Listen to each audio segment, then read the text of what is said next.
Welcome to Jurassic Park. I'm not even supposed to be here today. I'm just a fucked up girl who's looking for my own peace of mind. Welcome to the party, pal. I'll be back. I'll have what she's having. I'm gonna make him an offer again. Here's looking at you, kid. You're gonna need a bigger boat. All right, Mr. DeMille, I'm ready for my close-up. Hello, I'm your host Jim McLean. Welcome back to another episode of More Than Pixels on a Screen, a spoilerific movie review podcast brought to you by Banterflix, cinematic discussion with a Northern Irish accent. Fucking Baltic, so it is! Leave 'em. Fucking leave 'em! Fucking Santa's coming here. Smell your... Sorry, I was just nod to my mum there. Hello, yes, we're back with another podcast, and it's a Ramble edition, so who else would I be joined by? None else than Adam, what's happening? Uncle Andy, impersonator of the year, Neeson. Don't you just say that's all. Oh, we're going to add Branna in as well now. That was just me not shouting it for once. Yeah, that's one. Everyone loved that. Yeah. Lovely comments from that about our Wild Wild West episode. People were like, you should cover more classics like Wild Wild West. I feel that we should maybe in the new year revisit 99 again. I think there's still stories that need to be told from that year. Well, there's a load of movies that we talked about that the fucking audience didn't want because they wanted Wild Wild West and Deep Blue Sea. Yeah, or do you think maybe in the future, instead of going back to 99, do you think we've done 99? With Deep Blue Sea, Wild Wild West, Magnolia, and South Park, Bigger, Longer, Uncut.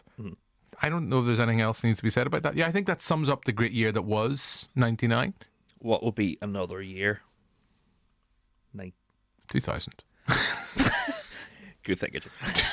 2000. So, you've got that to look forward to. But this is a Ramble edition. So those... way we work the podcast now, we talk about older films throughout the month on a regular basis. Then at the end of each month, the start of the new month, we look back at some of the newer releases that we've caught on the big screen and at home. So I'm going to be talking about Wicked Part 1, Conclave, might throw in a bit of Christopher Reeve's story that I got to see for the TV show. Adam, what are you going to be touching on? I got Anora and the Hugh Grant film Herectic. Ooh, Mrs. I'm still got it. I haven't got a chance to see that. But we'll be talking about that.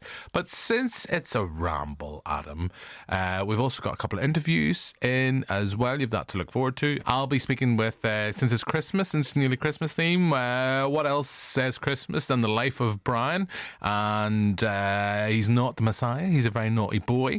I'm going to be speaking with the editor of that film, Julian Doyle. You'll also hear me talking with the director of Advent, and that is Airell Anthony Hayles. We featured that on our TV show. This is a longer version, and Julian Doyle we had on the TV show as well. So these are just longer versions of those interviews. And Adam, since it's nearly Christmas, and we all know how much you love the big day. It's got all my favourites. Got stuffing, got potatoes, and then you go downstairs and you get your little prezzies, and you go, "Is that sleigh bells here? That's Santa pin." You gotta leave out the cookies. Yeah. What do you leave out for Santa? Fuck a bag of shit. Did you? No, I think this says everything. So at our house, we left out a tin of harp and a mince pie. What was in yours? I think we had. It used to be Cadbury's. Do you remember Cadbury's animal biscuits? Ooh, yeah. Do you remember those? But at Christmas time, they had reindeer versions that just looked like reindeer heads. I think some of those. And then milk. I think a glass of milk. Yeah, I'm almost certain. Because just in case there is any kids listening, because that's when Santa comes and eats them. Don't listen for a wee second here, kids. Because I think my dad enjoys a glass of milk at night time. Funny, my dad and Santa both like a tin of harp. I think it's both. I think it's a real coincidence. It is a real coincidence. Have you ever had a tin of harp at room temperature? Oh, mate, that's not good. That's a real student question. Have you ever had a tin of harp icy cold? Delicious. No, it's not. I love a tin of harp. It's up there with a pint of Tennent's.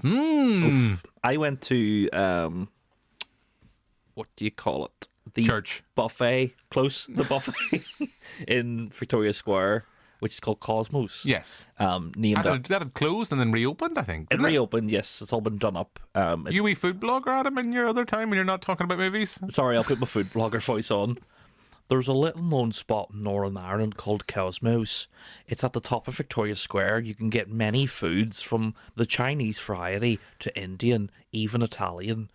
It's really... Even do chips and everything? I thought the spicy rice was actually quite spicy. But if you're in for a good time and you want to go and get a cheap dinner, why don't you go to Cosmos? And it won't give you the shouts the next day. See the food blogger thing, right? Come on, we'll get into this. Right. Because... Do you feel like you're missing out? No, because they'll be like, there's a little known spot on the Newton Ards Road. It's called McDonald's. They do chips, burgers, and even other American items. And chicky nug dugs. And it's like, these people get asked to these places. And then there's also a food blogger from England that always seems to be in Belfast. Don't remember his name, but the guy with a beard who was asking for up to $2,000 to come to a certain place in East Belfast that did pizza, to come over and promote them. Pizza Hut? Yeah.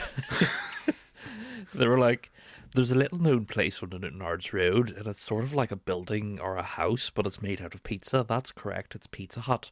We do pizzas at £45 a pizza, and it tastes like a fucking wet sponge. Delicious. I give it 5 yums. I give it 5 yums out of 5. I do the odd time because when I'm doom scrolling through TikTok, actually today on the radio I was talking about this very briefly. There's now TikTok awards for influencers. I didn't know this was a thing. What do you mean? So like in the UK, there's like different categories where you can nominate yourself within for TikTok awards. I think, Adam, 2 of our beatdowns. And by the way, on this point, listeners, you'll notice how lazy I was on editing and uploading our previous beatdown when it was our little kind of Christmas themed, stop, calm down before December. When you'll notice I didn't even edit out the 1, 2, 3, the starting. Did you notice that? I did notice it, but I thought it was just part of the jazzy, relaxed. That's why we're not the big bucks. That's why we're not getting nominated for the TikTok awards. No, and also our TikToks don't do as well because we don't talk about local things as much, even though with the Uncle Andy, but we don't go, here, do you know what's really funny? Crumlin Road. Gutties. It's funny because it's local. Banshee Bones. Oh, I do like a wee Banshee Bones. Here, mate, come on, we'll get local. If the people who make Banshee Bones, not Tito. Well, here's the controversy. Right. So there is a Tito Banshee Bone. Right. But there's also a Perry Yeah, Perry's the one I know. Banshee Bone. Same packaging, but the Perry packets are the better. Oh, it's 90% vinegar, that's why. Just you taste it and you just like your mouth explodes. Your eyes start sweating. Yeah. Do you know why they call it Banshee Bones? Because you eat one and it's so vinegary, you go, oh, outside people's windows. Yeah. Is there somebody afraid of banshees? Is it Joe? Is it the Arspert Joe? I think anybody who watched that beloved Disney classic, Darby O'Gill and the Little People, which will be shown coming next year on St. Paddy's Day with a big bowl of stew. Actually, the idea, I think what we should do is we're going to go into a swimming pool, take out the water. Oh, good, because I can't swim. Fill it with stew. And you just sit in the cinema. So you sit in the pool in a little dinghy while you just dip your cup and have some stew and watch Darby O'Gill. Do you know what? Do you ever see fuck, this is a ramble. Do you ever see Brainiac? Do you remember Richard Hammond? Mm-hmm. Do you remember the episode where John Tickle had to walk on custard? No. So they filled a swimming pool up with custard, and it's like the resistance of the custard was able to hold him up, so he was able to walk over the custard. Let's bring back Brainiac with our Netflix money, walking on stew. Well, the thing is, so if you're doing that, if we're going for that, we'll have to make the stew like 3-4 days before, because as we discussed on your previous beatdown, that you have to, the stew's always better the next day. It is always better the next day. A 3-4 day stew. Oh, mate. And then John, it's stew weather now, though. I mean, but before you get into kind of just turkey and ham, rinse, repeat. And then by the time Christmas Day comes, it's like Boxing Day. Do you want a wee turkey curry? Or no, actually, no. The orders. I don't know what the order's like. And I'm sorry for our listeners down south in the Republic. St. Stephen's Day. Oh yeah. Instead of that Boxing Day nonsense. Because I have a friend of mine. Every time I mention going, I don't know what I'll be doing for Christmas Day. I think I'm going to be down at my mum's on Boxing Day, and she'll be like, sorry, St. Stephen's Day. But I don't know what it's like in your house. So Christmas Day is the big turkey, right? Boxing Day, St. Stephen's Day will be. Sorry, before you say that, on Christmas Eve, do you get a Chinese? No, we just get blocked. Fair enough. Did I ever tell you about me last year on Christmas Eve? No. So our lovely neighbours, Nick and Una, they always invite us round on Christmas Eve. And I'm not, I mean, student days would have been a drinker. Hot tins of harp, just kind of put it in the oven a wee bit longer till it's warm enough to consume. But I would know I had a pint or whatever. I like pints and blah, blah, blah, blah. Can't do it anymore. Because you just die. I'm in my 40s now. It's going to happen to you, Adam. You're like, mate, 5 days of just feeling nauseous, and then you're, I fuck it, I feel better now. Let's go for another pint.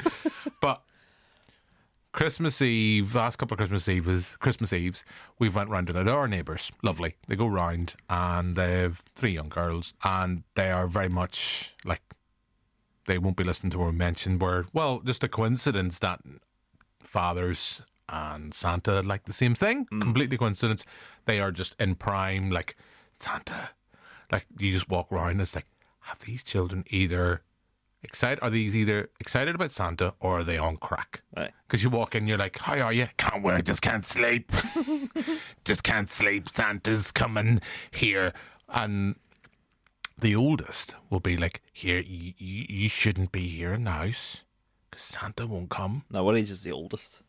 I don't know. I'm really bad with children. I'm really bad with children's age. It could be anything from, I think she's about between 8 and maybe 37.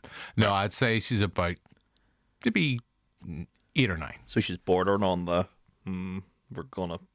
She's gonna be like the cool kid of the family soon. Be like, guys, you stay up if you wish. We can have a lion in the morning. Yeah. Do you ever remember that? Like when you look back now, it's like.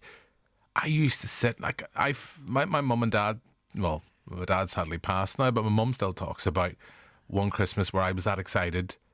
There's 2 events that I remember my dad having to take me for a walk at like 2 o'clock in the morning across the field because I was just like, I'm not sleeping. Santa's coming. And Dad, like when you're walking and you're trudging, he's like, guys, it is time. And it's like, right, go to bed. And Dad always said he made the biggest mistake ever. Was just coming in because we live in the countryside, middle of nowhere. Walking across the field, I was getting tired. Dad carried me a bit back, and he was just putting the dogs into the dog run. And he was looking up, as I say, the stars. And he said, "Here, do you hear sleigh bells?" And I just went from being beep, beep, beep, beep, beep, to where, where, and I was like, for fuck's sake, he's not going to sleep tonight. Another time, I tried to hide behind the sofa because I was determined to catch Santa, but eventually just fell asleep behind the sofa. It's fair enough. Comfy? Probably not, no. But I don't think when you're like 4 or 5, you're that worried. Do you have any stories like that? I used to wait up and listen, in case kids are listen for Santa leaving. With a wee balaclava. Get your rent money, Santa. Gonna do your knees in. So I would have a torch, and then whenever Santa had left, I would come down the stairs with a torch and be like, whoa. But I remember it must have been the year 2000. Everything's changed, but we live underwater. I don't know. But I came downstairs and there was an Naboo starfighter tent. Ooh. I know Danny's listening to this, rubbing his thighs. But and then I just lived in that tent for a good year and a half, and it took up the living room, the whole living room basically, and you couldn't open the door to the living room. Realistically, did you have your Christmas dinner that year in it? I'm almost certain it did. I think when we talked about the Phantom Menace, I talked about getting little pogs of characters in packets of Walkers. Alf. Yeah. He's back in pog form. Good reference for the kids. And I used to sit in the garden in my Naboo starfighter tent with getting my wee pogs of fucking Obi-Wan Kenobi. You were a cool child. Here, but that was pretty good. But anyway, Still now. get back St. Stephen's Day. Yeah, still now you're like, Heidi, welcome back to my wee tent. Here, mum back and I show you him in the Boo Starfighter. But I don't see my pod collects. I'm like, here, Heidi, spit in a neat trick. So, St. Stephen's Day, back to that. So, Christmas dinner.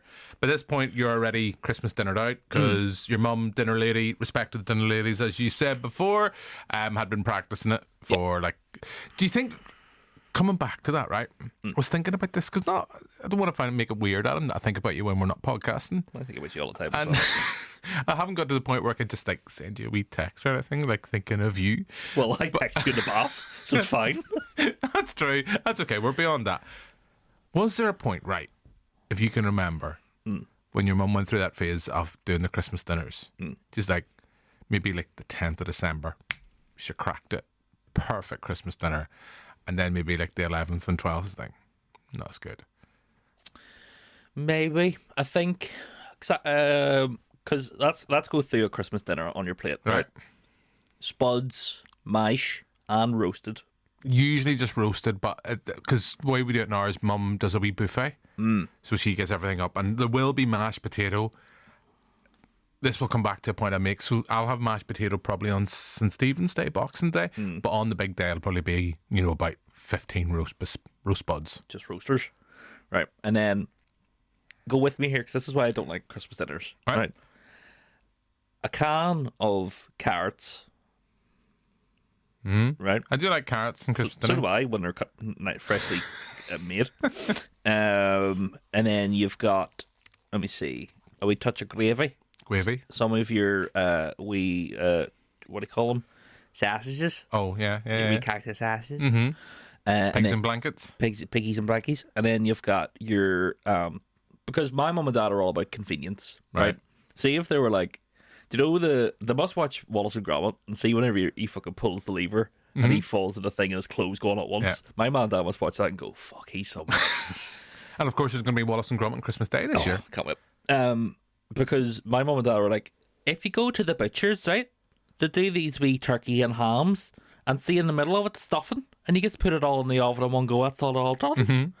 So for the last few years that has been our Christmas dinner, where it's turkey, ham underneath with a fucking ball of pre-cooked stuff underneath that you fucking open like the fucking what's somebody call it? We call Indiana Jones the first one. Phantom Menace. Indiana Jones and the Phantom Menace. You open it and it's like Indiana Jones and the Attack of the Clones. Indiana Jones and the Revenge of the Sith. What do you call the first Indiana Jones? I can't believe I can't think about it. Yeah, what is the fuck? Ark. Ark, yeah. Revenge of the Ark. This joke is not worth it. You crack it open and it's like fucking Raiders of the Lost Ark, where it's just fucking pure heat in the middle of all this stuffing.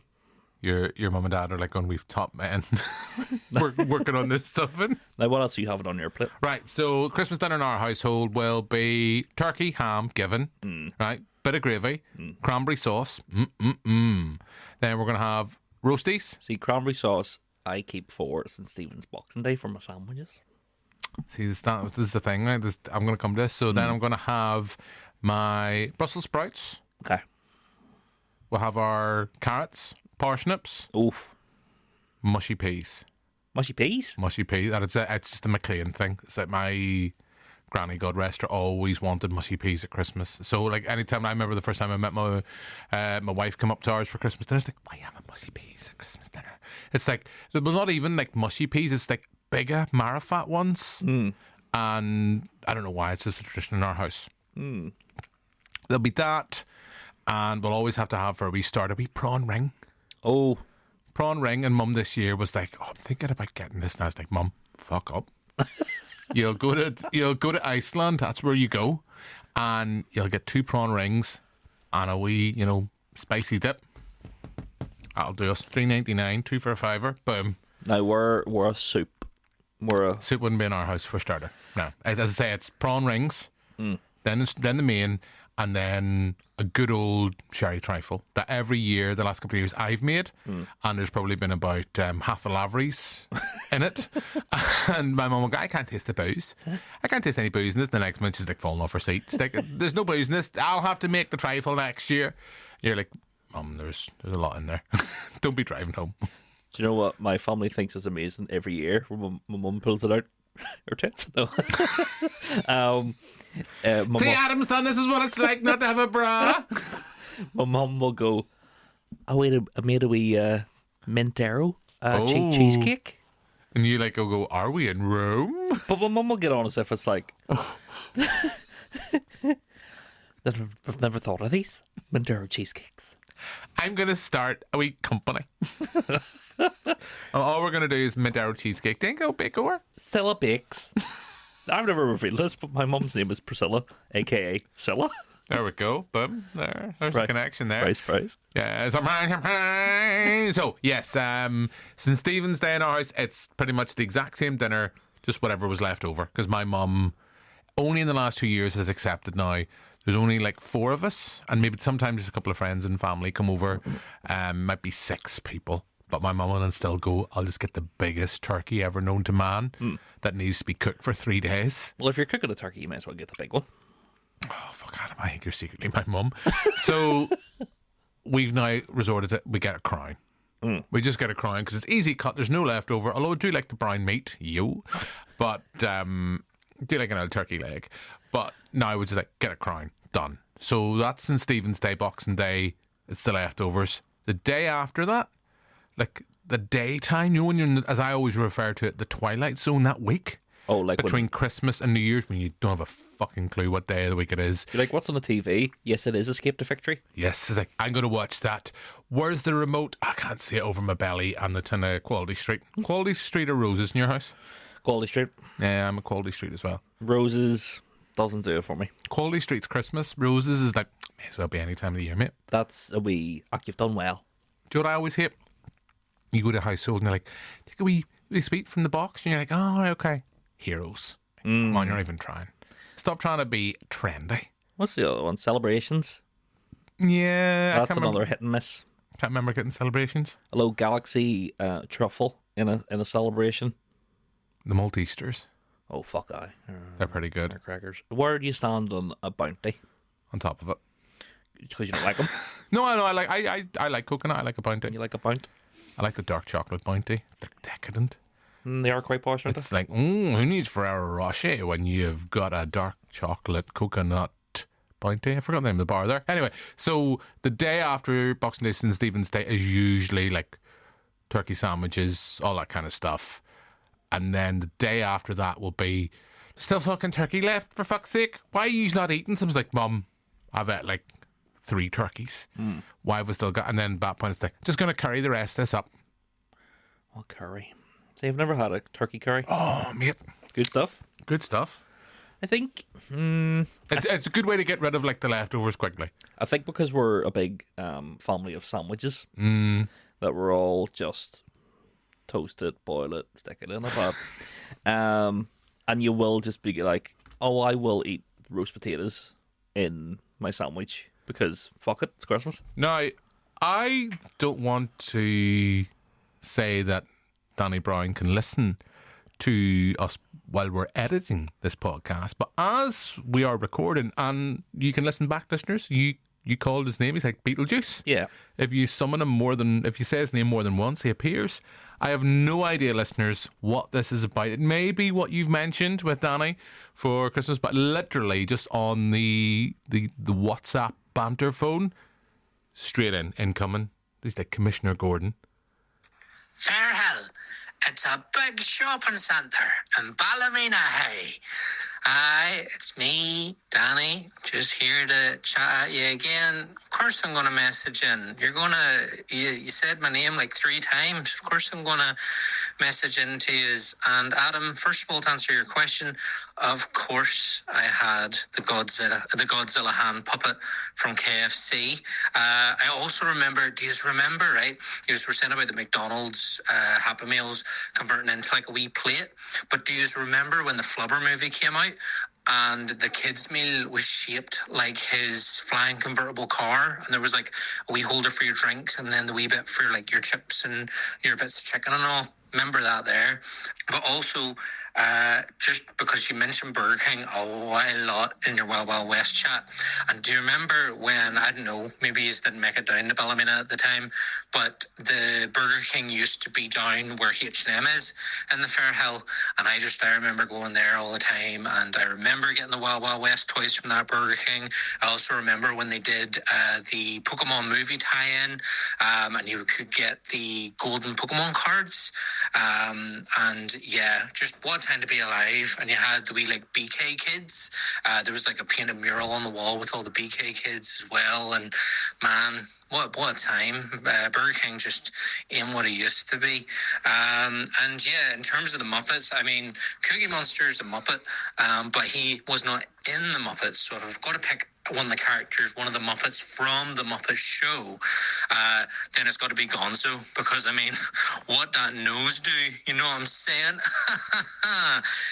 Anyway, love you guys, bye. That episode of Ballymena Watch brought to you by Danny Brown. Very Ballymena centric there, so I don't know if there's anyone outside of Ballymena that's not Danny. Maybe Gav. I don't think Gav listens. I think Gav's like, I'm above it. Or do you think it's a case when they're sitting have their wee Fright Club NI meetings, when they're both sitting in Cafe Nero, and you know Danny's going to be dressed as Beetlejuice. Gav's sitting there, horror movie t-shirt on, and he's like, don't need to listen to it, mate. You've told me everything about it. Gav's like, not even venturing. Like, as we said, he gives a good cuddle. He likes to tongue your ear. But I don't know if Gav would be sitting pondering while he's on the toilet going, who would I... of the Muppets, who would I fuck, marry, or kill? Gav is a very busy man most of the time, and I think about 40 minutes into the podcast where what we've talked about is what we like for our Christmas dinner. Gav's like, did they even talk about films? Yeah, What's the point? This is people's times are precious, Adam. But I will say... actually, can I make a point? Actually, there's another thing actually from the TV show, or not from the TV. There's another thing I picked up from the radio this week. Do you know what Oxford Dictionary's word of the year for 2024 is? I'm going to guess...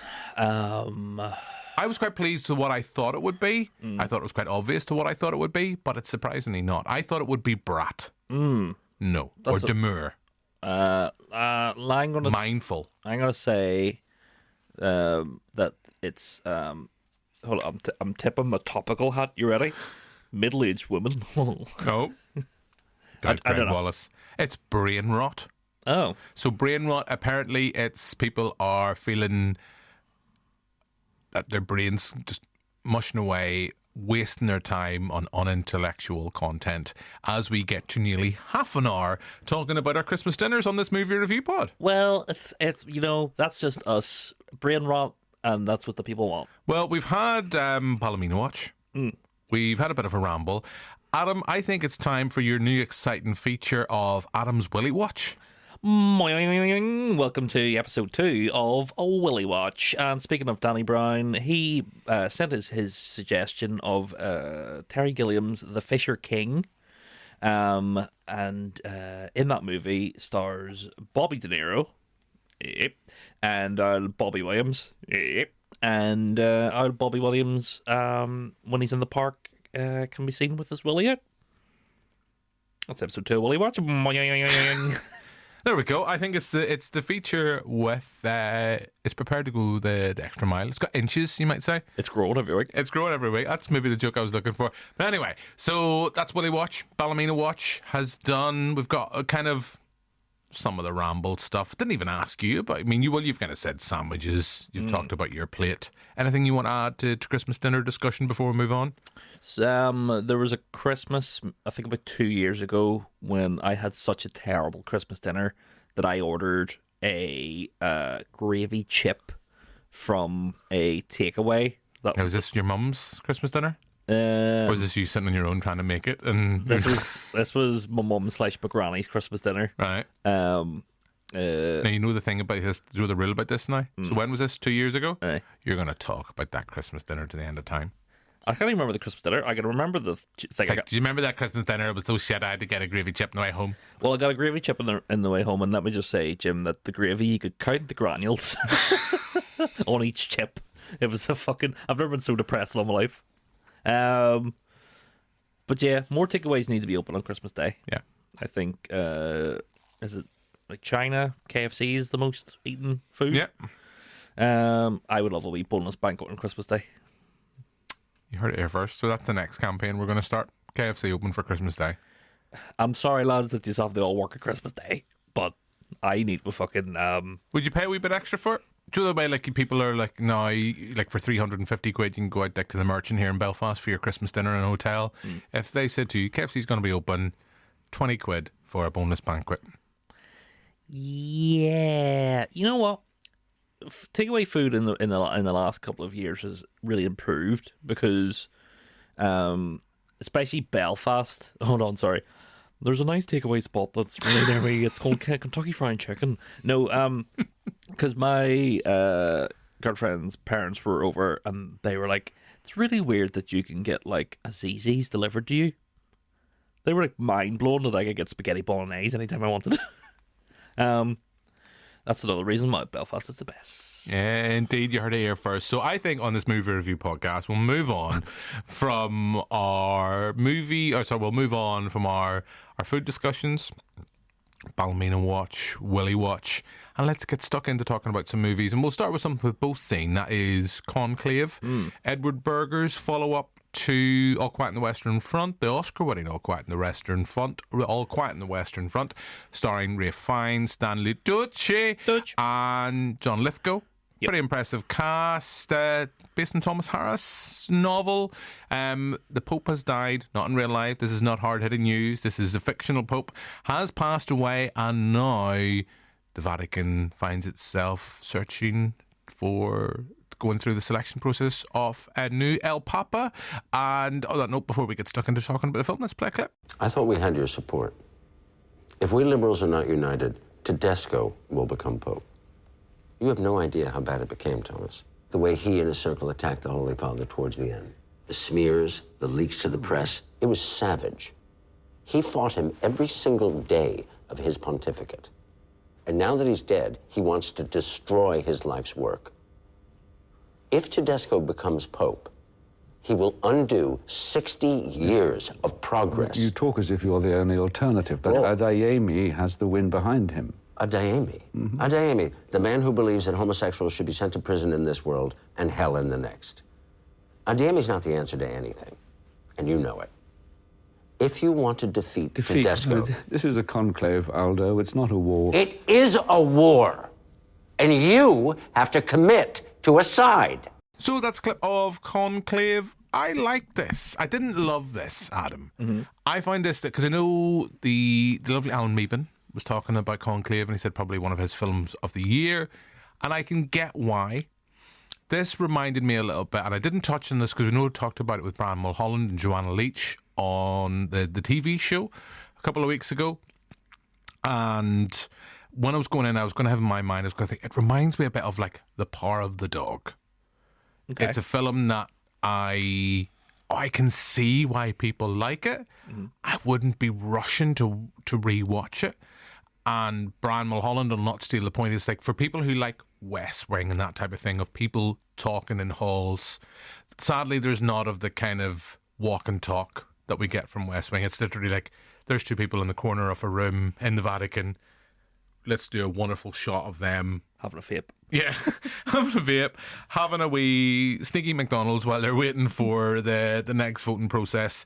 It's very much an actor's film, and I'm sounding like I'm being down about it in that sense. It's an actor's movie where you just sit back and let Stanley Tucci, you let John Lithgow, Ralph Fiennes do their thing, and there's a lot of Oscar buzz and general awards buzz about his performance in this. I get it.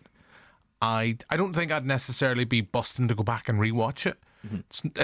As much as I think like something like Angels and Demons is big and silly, and I can feel my the brain rot setting in while I watch it. I still have a soft spot for a film without Ewan McGregor just having to kind of parachute in after setting off a nuclear bomb in the skies above Rome. That is a funny film. Yeah. Conclave, to me, I described, like, as soon as I started watching it, I was like, oh, this is like the death of Stalin. Yeah. But not funny. Well, I was laughing. I thought there were some very funny bits in it. You know, whenever they're talking and they're like, oh, we don't want to vote for this specific bishop. Yeah. And he's like, why not? And they're like, mm-hmm. And they just cut to the only black bishop in the thing. And I was like, oh, I see. But yeah, I thought this was good. Not amazing, like you say. I think we're pretty much on the same wavelength of how much we enjoyed it. It is a very good film, and it is very well written and directed and acted. I don't think really anybody gives a performance that I was like blown away with. There's been not even Rafe. I think he's great in it, but I've just seen him be better in other things that I would have given him an award for. In Bruges? In fucking Bruges. You're a fucking what's it? Inanimate object. Yeah, I love the Tooch in it. I love John Lithgow. The ending, to me, is a bit... I could see, like, my dad watching it being like, the fuck? Do you know what I mean? Sort of thing. I don't want to spoil the ending. Yeah. My lovely wife had read the book, and she knew, and when I watched it, it was like, okay, the ending kind of comes out of nowhere, and it's that sense of, like, I kind of want more of that story. Mm-hmm. And we didn't really talk too much about it, but I think that's how the book ends. So it's like kind of like you can't really do that much. Mm-hmm. You go, oh, that's an interesting. It's an interesting discussion, an interesting viewpoint of who's going to become the aforementioned El Papa. Sadly, not Bishop Brennan. No. Sadly, not Bishop Brennan. I thought maybe you could have just got one wee cameo in. Oh, Bishop Brennan? Yeah. Yeah. Hello. And Father Dougal, or no, Father Ted, just kicking him up the arse. Maguire. There is a lot of it, like, very much watching this. I think it's like Father Ted-esque in a way sometimes, and I think that I sort of seen a lot of comedy in it where there might not have been. I don't know. I thought this was hilarious. I wouldn't say it's hilarious.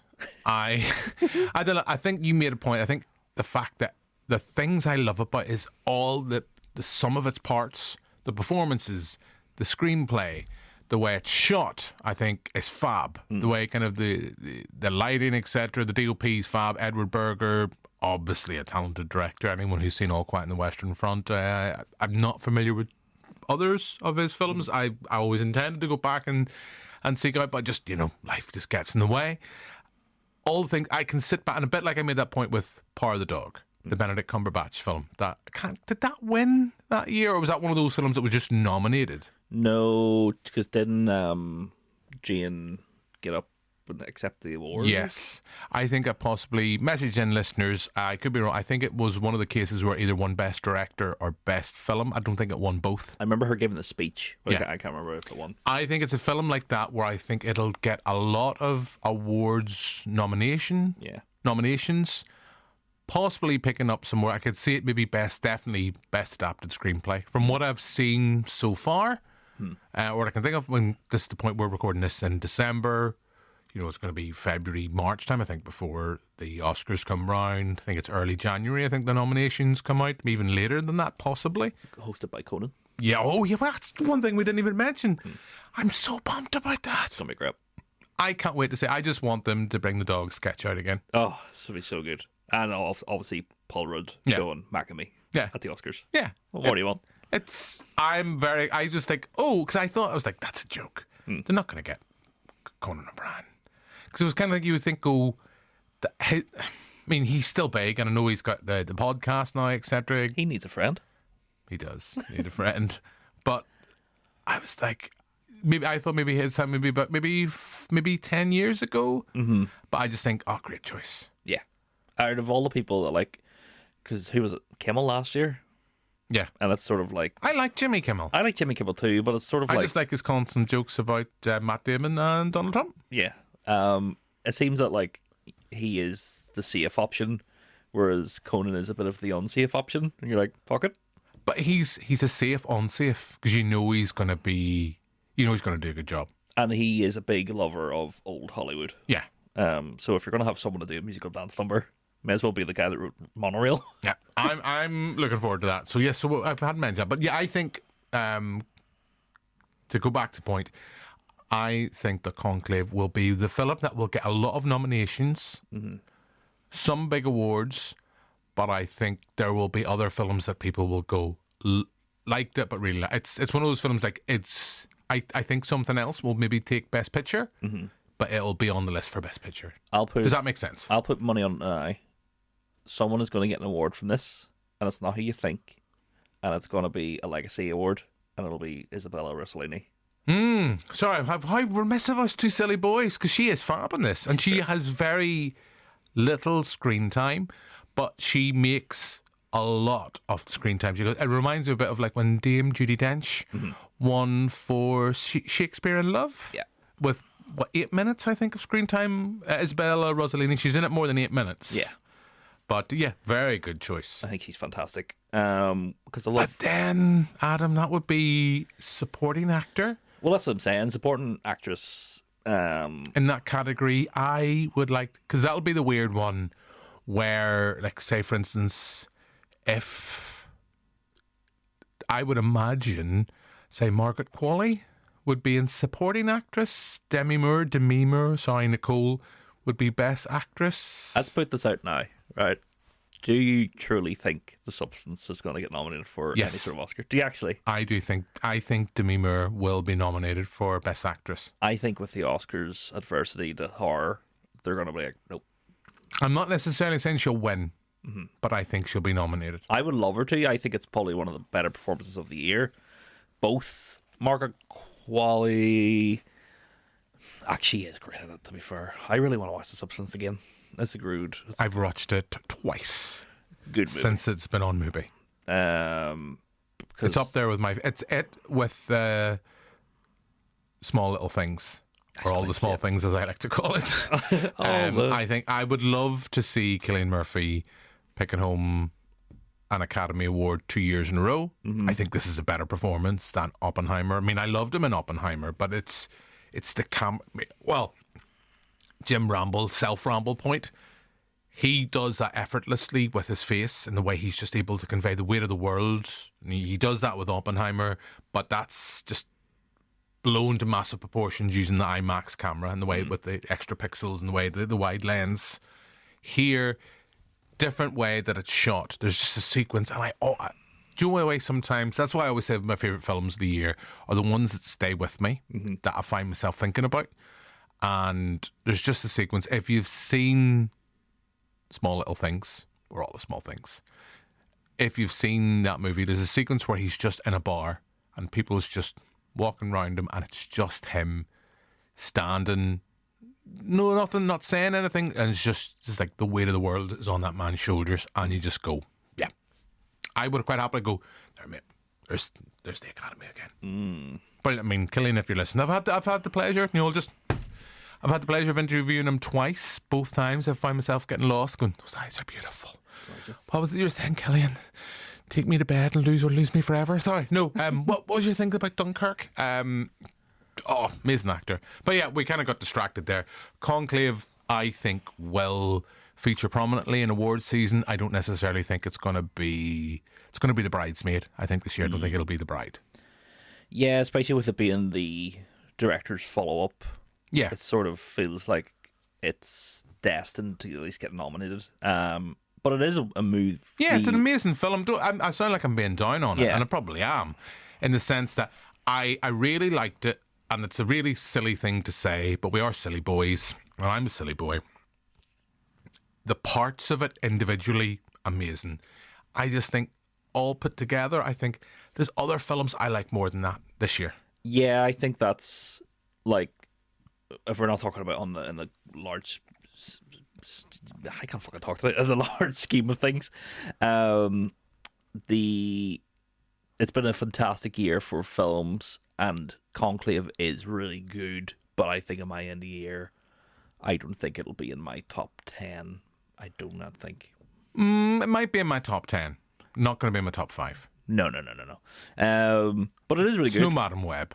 No, absolutely not. That's a film that's... Wouldn't you just love if like the studio's pulling absolute blinder and you're like ad for nominated for the, I forget what year, 80, wouldn't be 90th, wouldn't it be, Academy Awards? Oh, it's getting like 90, it's close to the centenary, isn't 97, isn't it? Or something like that? And here's the nominations for the Best Actress in a Leading Role.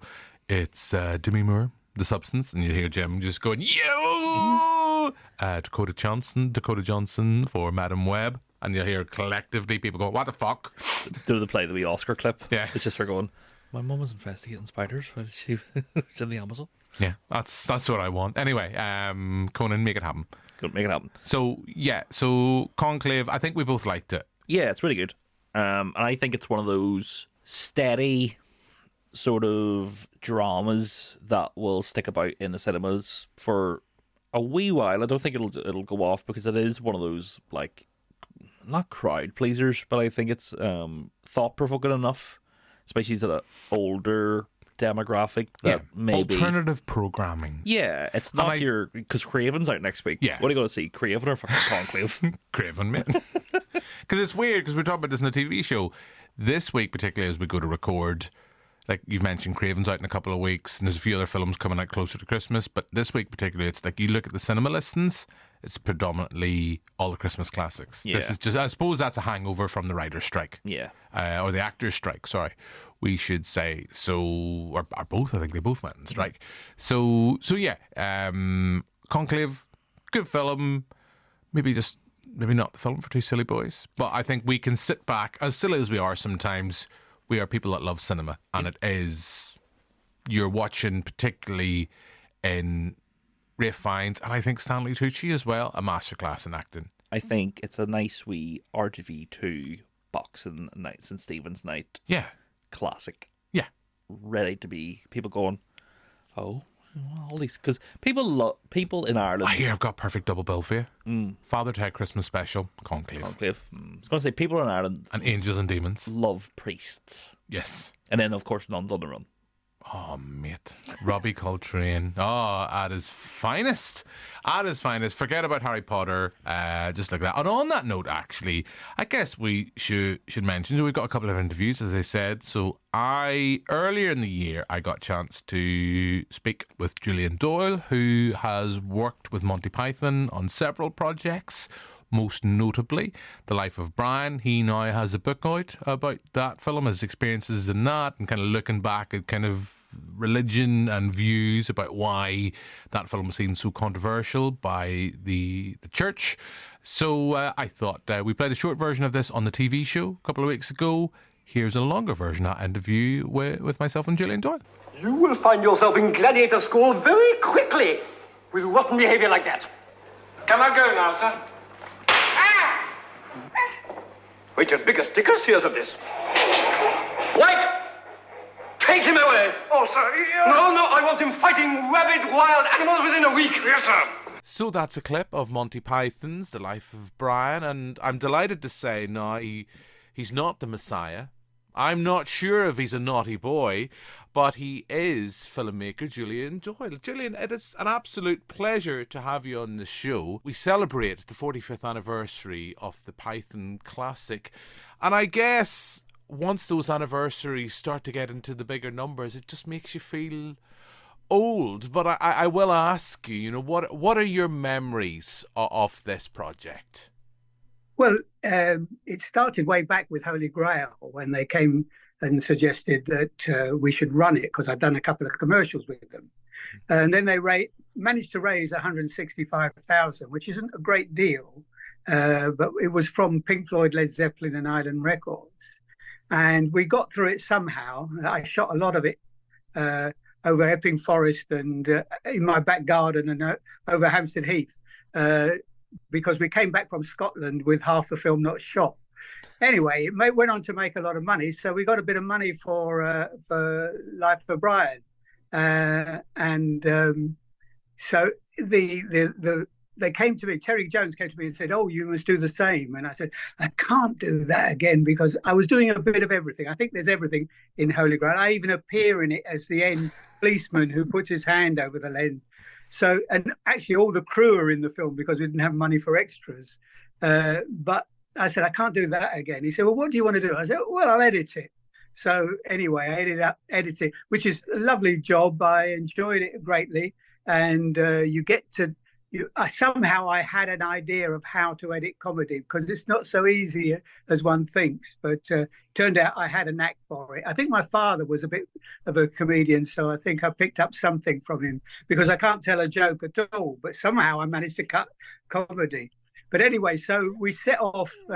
Originally, we were setting off to Tunisia. The vans went with all the equipment, and they had to turn back because EMI pulled out.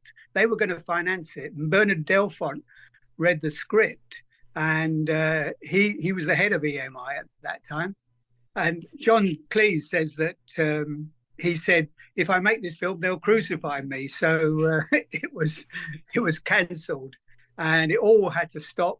And in the end, we were saved by George Harrison. Eric approached George Harrison, and George came in with the money to make the film. So then we were off again. Another, I think it was about 6 or 7 months later, we were off to Tunisia again.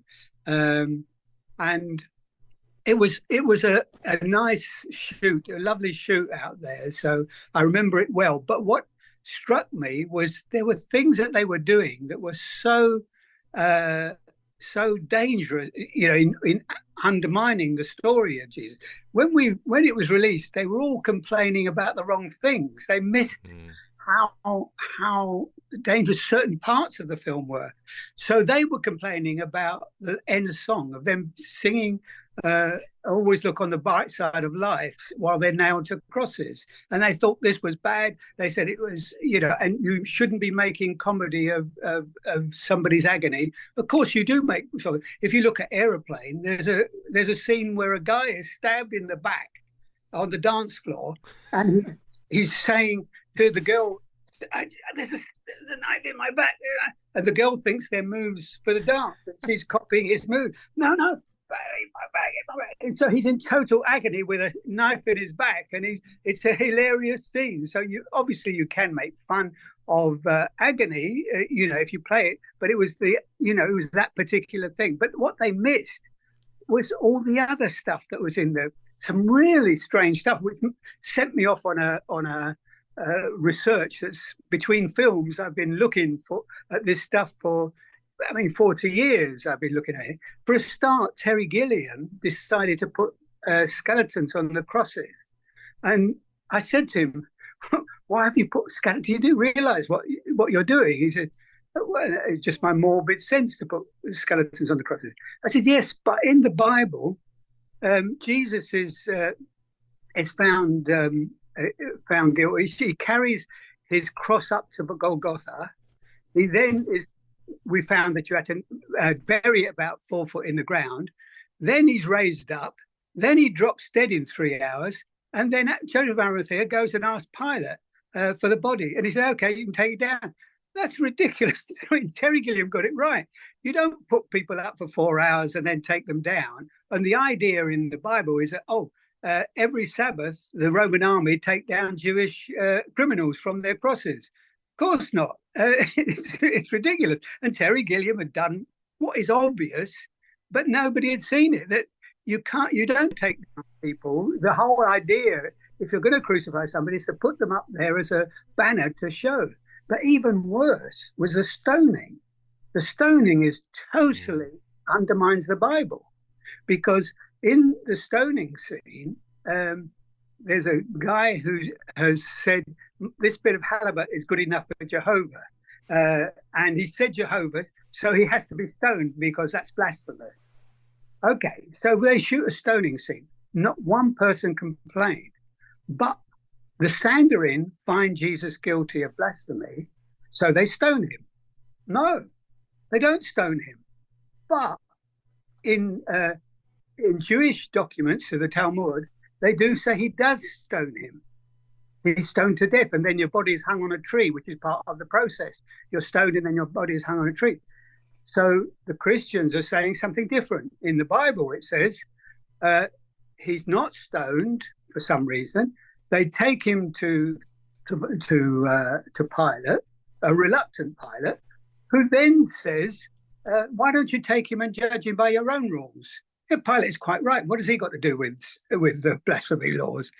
And the answer is that in one of the Gospels, only John, one of the Gospels says, "Oh, we're not allowed to stone people." So that's the reason they take him to Pilate. But straight away they stone Stephen. And they're stoning before and they're stoning after. And Josephus has stoning all the time. So this story about Jesus being stoned is a really strange contradiction. Either the Jews are right or the Christians are right. Mind you, the Muslims have a totally different story. The Muslims say he was substituted. So you've got three totally different contradictory stories.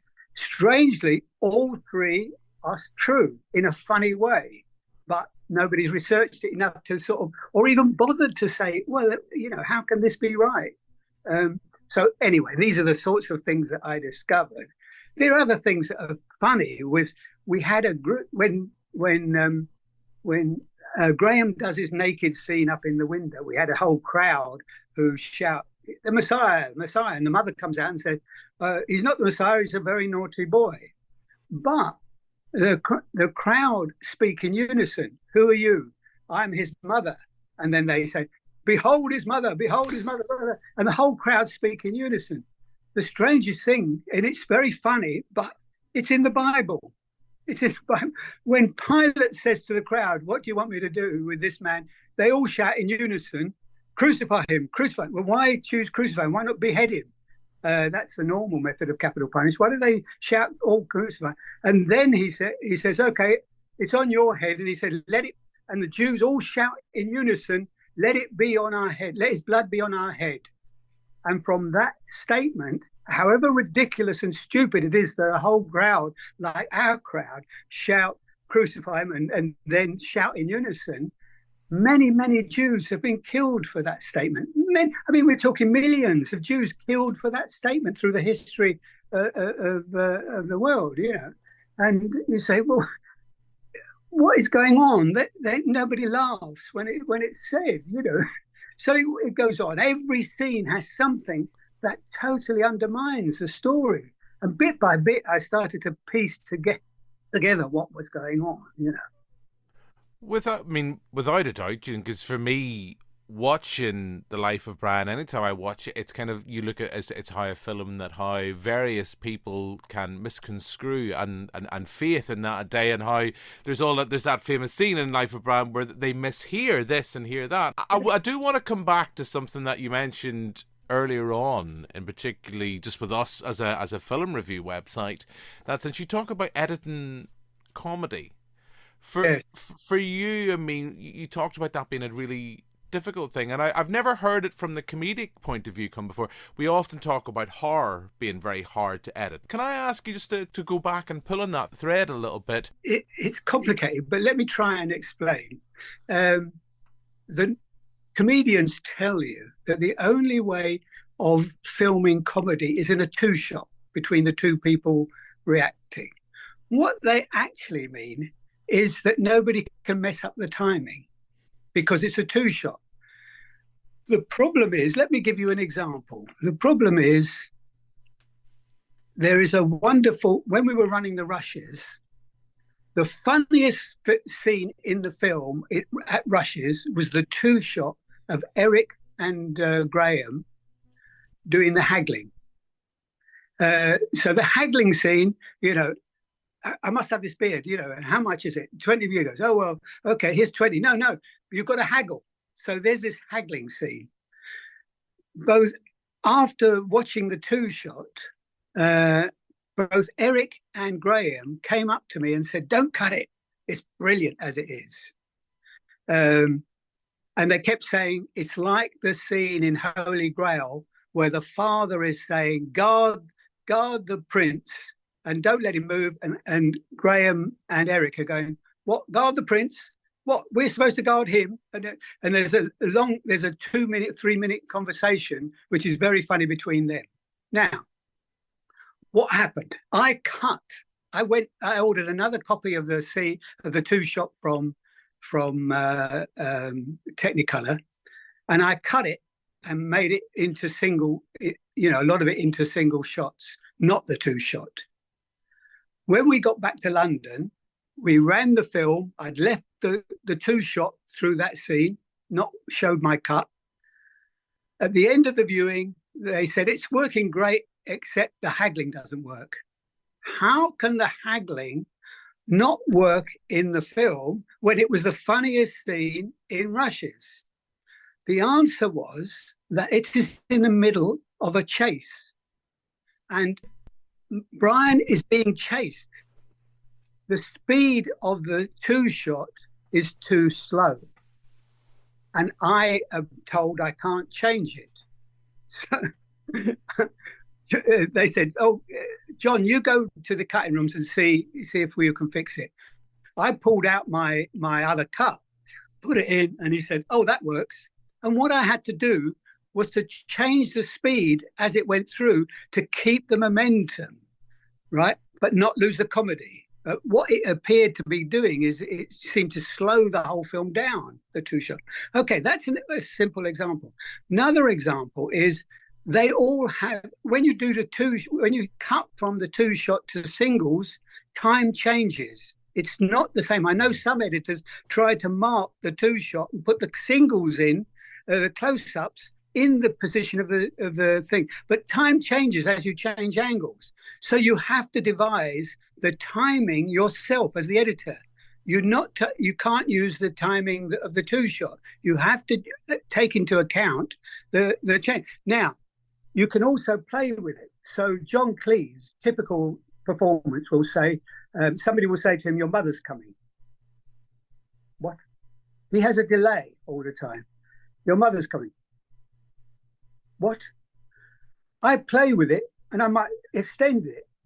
"Your mother's coming." What? I'm making choices about the timing, and when they're arguing about it only being on a 2-shot, what they're saying is the editor can't mess it up. Sorry.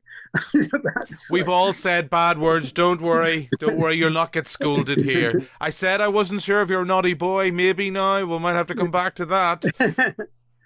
So I don't know if you can get the feel of what we're doing. There's a moment in Life of Brian where the girl is naked and making a speech, and to the mother. The mother catches the naked girl with Brian, and she says, he is the Messiah, he's wonderful, he's terrific. And the mother is looking at him, and she goes, "And he's going to save us all."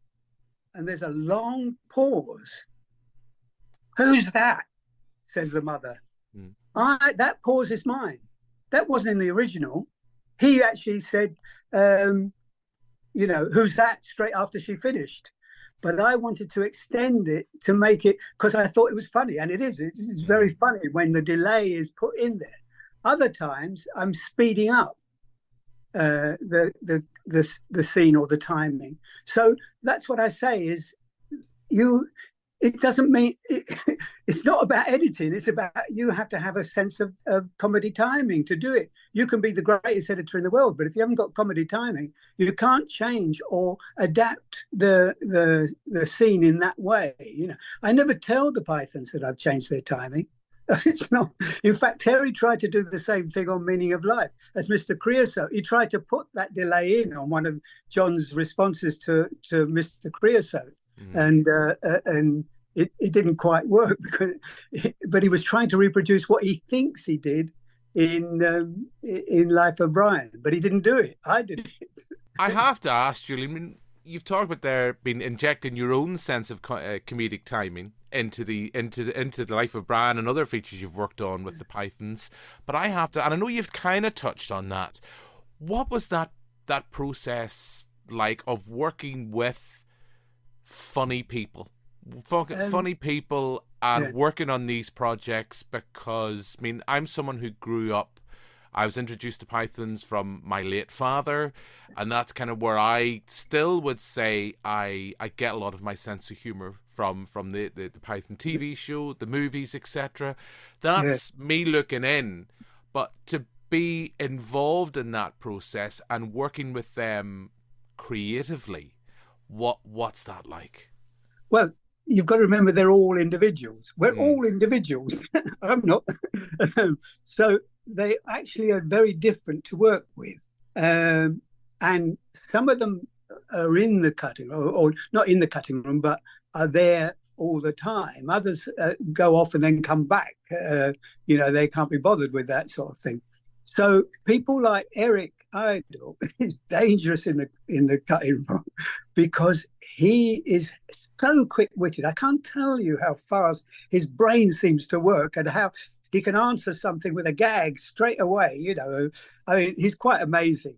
But the problem in the cutting room is you have to be stubborn and boring. You have to look at a gag and say, like, this is the other aspect of my life, of my character, is that I'm quite stubborn, and this was funny, so it's funny. It doesn't matter how many times I've seen it, it's funny. It's staying in the film. Eric wants to cut everything out after one viewing. He looks at it, no, that's boring. I don't want to see all that, So he's a nightmare to be to be there. You have to try and no, it's all right, Eric. It's all right. It's funny. It's funny. I remember it. I hold it in my head that it's funny.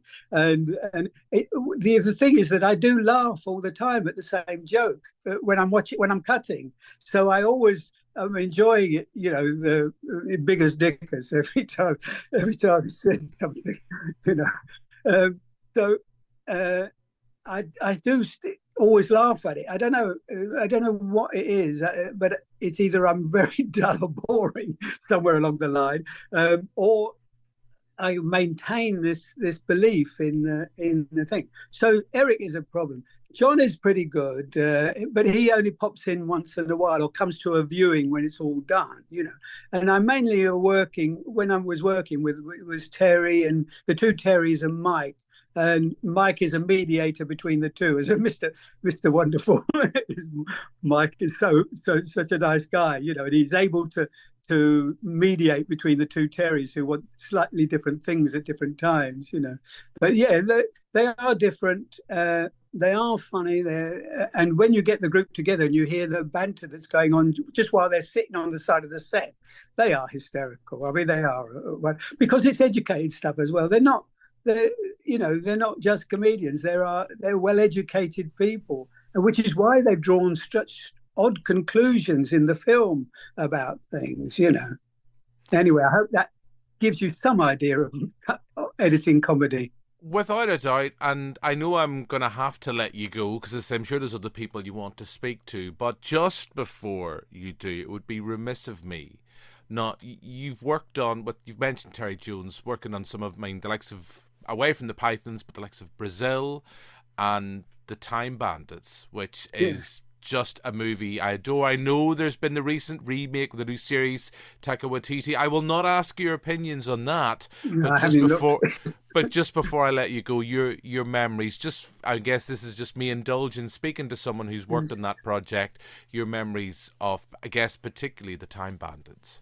Well, what happens with Time Bandits was after I did everything on Holy Grail, a bit of everything, then I did only the editing. So Terry Gilliam got me to do the editing and all the effects and everything else, and run the film. I mean, so it was hard work. And I took over from the main crew shooting the effects for about 2 or 3 weeks afterwards, shooting the battle. Bits of the battle scene were missing, all the pig stuff I did. The pig was fun to do because we were told there was this trained pig who would do what you said. So he didn't do what he said. He followed the man around who carried his lunch, and you had to. I wanted him to come forward and look and stop and look. The pig just walked straight past me. I jumped in front of him, the pig ran straight into me, knocked me over with the camera and everything, following the guy with the thing. Anyway, we finally managed to put a block of it's polystyrene, but it looks like a thing for him to jump up to, and he just started looking over. So we got the shot. But in the end, we were trying to do some other things with him, and they would walk him round and bring him round. And one time he didn't come round, and we heard this muzzling round the back, and the pig had found the chocolate biscuits that the main crew had left behind the set, and we never got another thing from him. We actually brought him back again later to do some more stuff, and he'd got a suntan. I didn't know that pigs get suntan, so we had to had to put a lighter thing on him. So I did all those, changing the pig into Og and Og into pig and all that sort of stuff. So I had quite a lot of fun with the animals, and a dog, blowing up dogs and blowing up Evil's henchmen. There again Evil was wonderful because he couldn't remember his lines, and he was very nervous about the costume and standing up on things. So there's a lot of delay in his response, which again I was using it for timing reasons to allow his delay in responding. Who said that? And then he would answer, So it was fun. It was hard work, but it was fun. I did Kate Bush's video, Cloud Busting, and it was one of her favourite films. Was Time Bandits as well. Julian, I'm delighted to say that I share the same taste as Kate Bush in movies, so it has been an absolute pleasure. Thank you very much for your time. And as we say, The Life of Brian celebrates its 45th anniversary. Thank you very much. And don't forget my book. The Afterlife of Brian. Thanks a lot.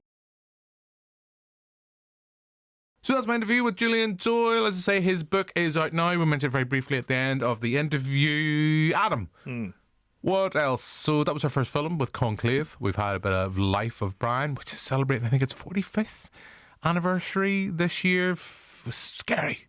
One of my favourite jokes in cinema, when Eric Idle's like, I'm not meant to be here. And then the guy's like, oh, right, sure, we'll let you go. And he goes, I'm only joking. Do you love a bit of Life of Brian? Another one you often watch around Christmas? Yeah, I'm more of a meaning of life man. Just a little wayfair. A little wayfair, mean. You're all dead. What do you mean? Great. I also like, isn't it the teacher, the sex education? Yeah. Yeah, still Come on, fucking his wife. Listen up. Stop staring out the window. And then the guy, Graham Chapman, getting chased by all the women with their boobies out. Yeah. And he falls into the coffin. Yeah. Fantastic. I haven't watched that film in a long time. I just always think of, do the little waver. Fuck off. Great film. Good film. Right, okay. So, Adam, what else have we watched? I watched the Sean Baker Palme d'Or winning movie, Anora. Yeah, I'm gutted I missed this in the cinema, although I'm hoping to pick it up on VOD. Very good movie. I'm a big Sean Baker fan. This is his fourth feature? Third. No, so we've got the Florida Project. We've got Takeout. We've got Prince of Brooklyn. We've got Tangerine. We have Florida Project. We've got Red Rocket. And then we've got Nora. Yes. And this follows Mickey. Can't remember her name because my phone's dead. Can't do an IMDb check. But the listeners, just to fill you in, I've had one IMDb break already. This is the lady from both Scream 5 and Once Upon a Time in Hollywood who is set on fire by the end of the movie. And she is a beautiful girl called Honora. And she's a sex worker, yeah. She is, yeah, of course. She's a stripper and a sex worker on the side, and she meets the son of a Russian rich person, who comes to find out that maybe the Russian father, is a bit of a gangster. And she falls in love with this boy, even though she's being paid to have sex with him. But they end up getting married, and in Vegas. Richard Gere's going, I always knew Pretty Woman was a true story. It is Pretty Woman, but there's a lot more nudity in it. And then once they get married and the father and mother find out in Russia, then they send the boys round to sort of take care of the situation. And what ensues is this sort of after hours, uncut gems sort of event of one night of them trying to solve this problem of this marriage. Really great movie. Like I say, I'm a big Sean Baker fan. This does feel more like Florida Project than Red Rocket. Okay. I think Red Rocket, to me, I prefer more. It had more of a sort of more stable through line. Yeah, but you have a thoroughly unlikable lead character in Red Rocket. Yeah, it's this fucking... who's unrepentantly horrible. Yeah, this real scumbag fucking Simon Rex porn star, ex-porn star that you're just like... You understand why people love him because he's so likable. Yeah. But deep down, he's a fucking scumbag. He's a cunt. Pardon my language, but he's a cunt. The bit in Red... spoilers for Red Rocket, but the bit when he causes an accident... Yeah. And it doesn't really show the accident, but then he blames it on somebody else. Yeah. I was like, oh, fuck me. This guy's a bad man. And Nora is sort of this girl who is in too deep, but, you know, she has the... It's not like she's like, oh, I'm really scared. The whole movie, she sort of like has this backbone of like, fuck you, I'll do what I want. And it's... I'm just thinking of Cartman now. Fuck you, I do what I want. Yes, my name's Anna. But I highly recommend it. Very funny movie. Well, Sean Baker's films usually are funny. That's it. And he Tangerine's genius. Tangerine shot on an iPhone, if I remember right, or modified iPhone. Yeah. 6, I think, back in the day. I think 5 or 6. And you think back to the cameras, what they were like then. It's like years. Yeah. But Tangerine's a great show. Another one for Christmas? Oh, 100%. But one of those, it's a dark humor to it that I think that you go in and you sort of... There's a lot being said and a lot being not said. In this movie about sex workers and women in America and sort of coming from homes where you've sort of had to raise yourself or you've been raised by not great parents, and also looking at teenagers nowadays, well, not teenagers, but like people in their 20s that grew up on, you know, TikToks and PlayStation Online and all those sort of things where they feel like there is no consequence to their actions. Yeah. And it all kind of culminates into this sort of literal meeting of someone who's been babied all of their life coming crashing into someone who's had to be strong all of their life independently, and just how those kind of gears don't really mix, and how maybe someone young like Honora probably has more in common with the older people than the younger guy that she's married to. But highly recommend it. I think all the performances are great. There's one specific performance that I hope gets an Oscar nomination, but I don't think it will. It might be too niche. There's sort of like I can't remember his name now, but he is like this guy that's trying to like solve the problem of what's happening, and he's very, very funny. And then there's just the main girl. Sorry, I can't remember her name, but she is really strong. I think she will get nominated for Best Actress. Okay, so you mentioned Conclave won't be in your top 10. Top 10 for the year. Is Honora going to be there? Maybe. It's such a strong year that maybe might just beat Madam Web to 10th place. To be fair, I haven't seen Craven the Hunter yet. So you don't know. The excitement builds. It is very good, but there has been maybe 10 other movies I have seen this year that I think are better than it. This week. Well, I did watch Hellraiser 7, so... Ooh, keep us in anticipation. So, that's another thing. Film was out earlier in the month. Superman, Christopher Reeve's story. Brilliant documentary. Saw it in the cinema. I think I talked about it very briefly on a previous show where I sat, there was one other person in the cinema with myself in Lisburn, and we both had little cries, and at the end of it, I really wanted to go over to him and just give him a hug. Really nice, well-made documentary. I think you've seen it. Not yet. Not you haven't, but we were talking about this because I was unfamiliar with Christopher Reeve's documentary, or I was unfamiliar with Christopher Reeve's friendship with Robin Williams. And the surprising thing is, maybe I just haven't remembered it, because I know I'm a big fan of Robin Williams Come Inside My Mind. And you remembered that that's touched on in that documentary. Yes. And I misremember, because I think what I remembered from that was the talks with Billy Crystal, and there's particularly voice notes in that and they talk about Robin Williams in his early career, like how he changed TV from with Mork and Mindy and sitcoms and stuff.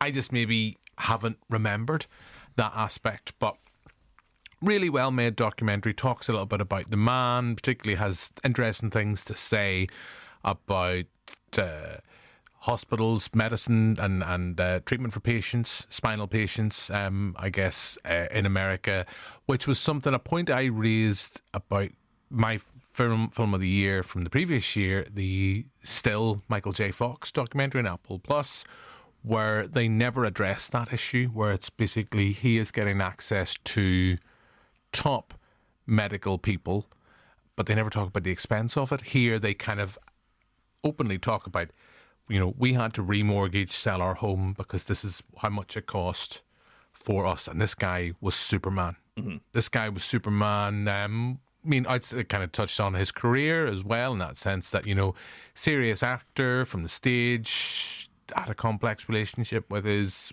parents, particularly with his father, who wasn't interested when he was like Superman. It's like, why would you want to take a role like that? Christopher Reeve's is Superman to me still. And I know we're going to have a new Superman next year. He has big shoes to fill to supplant Christopher Reeves. I know we've had Henry Cavill in that time, and Dean Cain, of course, Nick Cage briefly. It's testament to Christopher Reeves' portrayal of the character that to this day in comic books they'll still draw him like Christopher Reeves. Yeah, they will. Yeah, without a doubt. I know we had there's been the comic book run, kind of the sequels to that, which I read, which are great. I think there's been 2 of them, I think, so far. I know there was the Batman 89 as well. I thought it was a really well-made documentary. I think it's on Max, I think, in the States, so it's possibly going to get a streaming release here. Usually Sky is where that ends up. Or Now TV, I guess. Equally, you could watch it at home, I think. Well worth a watch. And I don't think you need to be a massive fan of Superman or anything. Just humanity in general. I know that sounds lofty. But, thought it was really good documentary. I know I want to talk about Wicked, but you haven't seen Wicked Part 1. But I thought I'd throw Christopher Reeve's documentary in because so that's Superman, the Christopher Reeve story. I guess you'll be able to pick it up soon on VOD platforms or possibly Sky or Now TV. Adam, what else have you been watching? I've seen Heretic at the start of November. It was... Feels like a lifetime ago. I can't remember if I talked about it on the TV show or we just talked about the trailer. But it was the Scott Beck... Hugh Grant... What do you call it? Beck and Woods? Brian Woods? Oh, yes. The writing team behind Quiet Place. Yes. And they did that Adam Driver dinosaur movie. Which is pretty much, by the end of it, is just basically a Quiet Place retread. 79? And they also did the one that the lovely Gav Logan, bringing it back to Fright Club, and I recommended it, the Ghost House. Haunt. Yes. I didn't like. No, it's a... Well, see, this is the thing. This is the thing with Heretic and the Backwoods boys, because I've seen a couple of movies of theirs that they've written, and they seem to be... They get a lot of hype on Twitter, especially horror Twitter, which is like, these guys are geniuses. These guys can come up with concepts that nobody else has thought of. And very much, yes, they do come up with great concepts, but in execution, I don't think they're fantastic directors / writers. Okay. This movie is, if it didn't have Hugh Grant, I think people wouldn't give a fuck about this. Because he is just given a really charismatic performance, and he does a Jar Jar Binks impression in the middle, which is... yeah, I'm going to go watch this. You know, it's always lovely. But you have Sophie Thatcher, who was in, like, the Boogeyman and Yellow Jackets, who I think is fantastic. And then the other girl, I think her name is Chloe something, I can't remember. She's actually really great in it. She was actually my standout of everybody in the film. I think she gives a performance that is sort of unexpected. But Hugh Grant sort of invites these two, is it the Latter-day Saints or Mormons? Sorry, religious people, into his house and sort of challenges their belief in God. And it's a lot of monologuing by Hugh Grant, who gives a great performance. Like, is it as good as his performance in Paddington 2? No. And to me, it sort of came off like Michael Parks in Red State, if you remember that performance. And it is interesting because you are seeing, an interested actor making a lot of acting choices, which is very fun. But when it comes down to the actual bones of what the story is, there isn't really anything there. They sort of write themselves into a corner and then sort of bring you in on this mystery that isn't really that interesting. There isn't really anything really being said, even by the character. He sort of is using all of these big words to try and confuse these two young girls about their belief in God or their disbelief in whatever the thing, and it's an interesting piece, but I think by the end it sort of falls apart. And it's interesting in a way. It's not really that scary. It is produced by A24, and I think it's one of their lesser sort of... Okay. I think it's like A24 sort of picked it up as a, this movie is saying something a little bit different about religion or challenging people in a way. But realistically, it doesn't really just say anything. And Hugh Grant does give a fantastic performance, but I think it's one of those movies that come next year you'll be like, oh, I remember watching that. Like, there isn't really... Okay, because I know the lovely Maria McQuillan, who was on the TV show a couple of weeks ago, who doesn't like horror, and I know in a couple of weeks I'll be joining her and the lovely Victoria Brown on our We Need to Talk About Disney Christmas special, where we're talking about Frozen. She went to see it in the cinema and she really liked it, and Maria does not like horror. Well, maybe that's it. Yeah. I'm a big horror guy, and I think maybe I was expecting something a little bit more punchier to it. Okay. Maybe Maria enjoyed it because it didn't have that punch. Yeah. Well, look, we're talking about horror. We're talking about Christmas. And that brings me on to our next guest on the show. And out in VOD platforms now is Advent. It got screened early this year at the Halloween Fright Fest. As I say, now available to pick up on VOD platforms. And I got a chance to speak to the film's writer and director, Airell Anthony Hayles. Talk a wee bit about the film. Talk a bit about potential, Adam. Might have a new best bud, because we were talking about a lot of films that I liked that will probably come across in this interview. So, let's play a clip and then you'll hear that chat. Hayley needed to believe in something again, to get behind something bigger than that one event which had come to define her entire life. Merry Christmas, Mom. And the Krampus challenge became that thing. Special episode today as we pick up what may be an actual Krampus advent calendar. Merry Christmas. There are these advent calendars that are evil. What is this? Behind the doors are challenges, and if you do one each day in the build-up to Christmas... I think we should stop all of this right now. On Christmas morning, the devil will take your soul.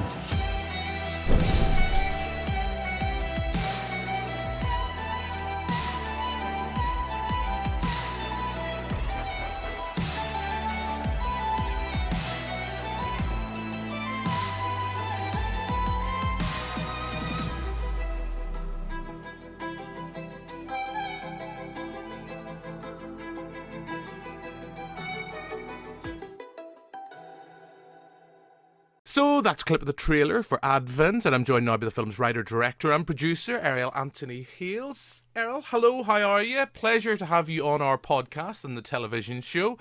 I guess where we will start with this, because we have a rather creepy Krampus-esque Advent calendar at front and centre within this feature. And I've set the scene a little bit. Tell our listeners and our viewers as much as you want them to know about Advent. So Advent is indeed a film about a cursed Advent calendar. I wanted to be the first, but this amazing French film came out called The Advent Calendar. So how dare they? How dare they? Bloody French. It was really good. And I frankly would love to watch an Advent calendar horror film every day of my life. So that's not a problem. I think that it's great that there are so many strange films in this area. Anyway, this particular one is about a girl who gets hold of a calendar, which apparently, if you do these challenges that are behind the doors of it, each day in the build up to Christmas would invoke the devil to take your soul on Christmas Day. And this all came from something called the Blue Whale game, which really freaked me out in 2016 and 17. It was that kind of time. And it was this Russian-based, initially, game, which was a really grim concept. It was a kind of teen suicide game. And they would find very vulnerable teenagers suffering sometimes with depression. And the blue whale, this kind of idea, you'd be talking to it, and in the blue whale, the organizers behind it would set you up to do these weird challenges every day in the build up to the 50th day, when the final challenge is often to jump out of a window or off a building and kill yourself. So a very grim kind of topic. Weird challenges every day, like don't talk to anybody, paint your room black, listen to strange sounds on headphones, weird things like that. So what I wanted to do was put that into what a nice thought, put that into an Advent calendar, and instead of 50 days, have 24 days in the build up to Christmas, and have this girl on YouTube kind of doing these challenges, saying, well, let's see what it's all about, and linking something very ancient to something very modern with her kind of YouTube personality. So that's where that came from.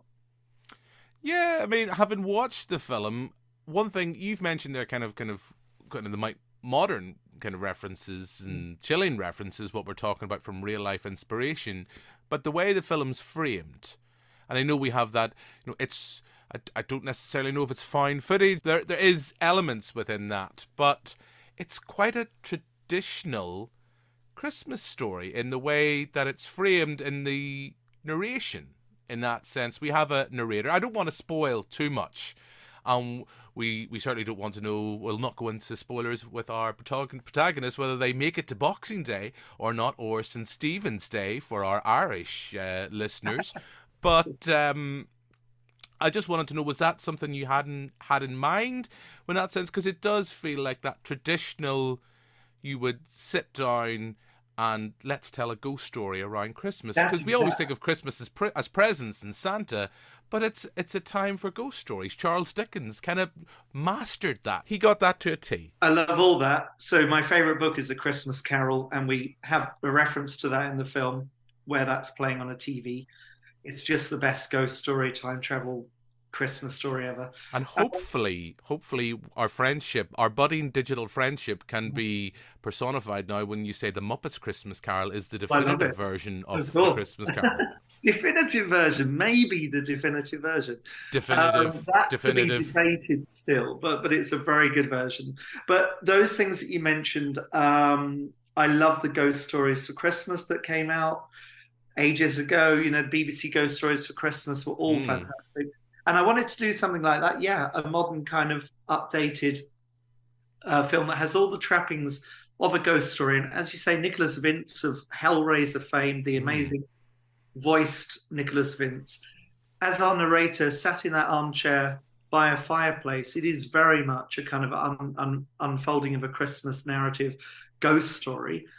And then we kind of tie it into the Advent calendar, which is all the trappings of, although while doing this, I found out that in America, they don't have Advent calendars quite so much. They call them holiday calendars, and they kind of have them. But I had to put a thing at the beginning of the film describing what an Advent calendar was, just in case they were like, what is this thing? I think some people there have it, and around the world it's going to have different customs, but that's okay. You always debate that. You think, well, that's all right. If you see something that you don't have in your culture. Maybe it's quite exciting just to see that thing and go, well, this is an insight into another culture, so that can work in of itself.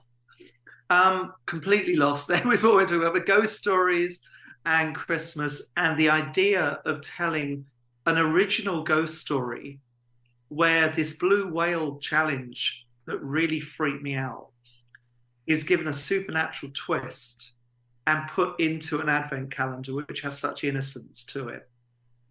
That felt to me like, you know, I love Ghostwatch. It's one of my absolute favorite. 1992 scared the living hell out of me as a kid.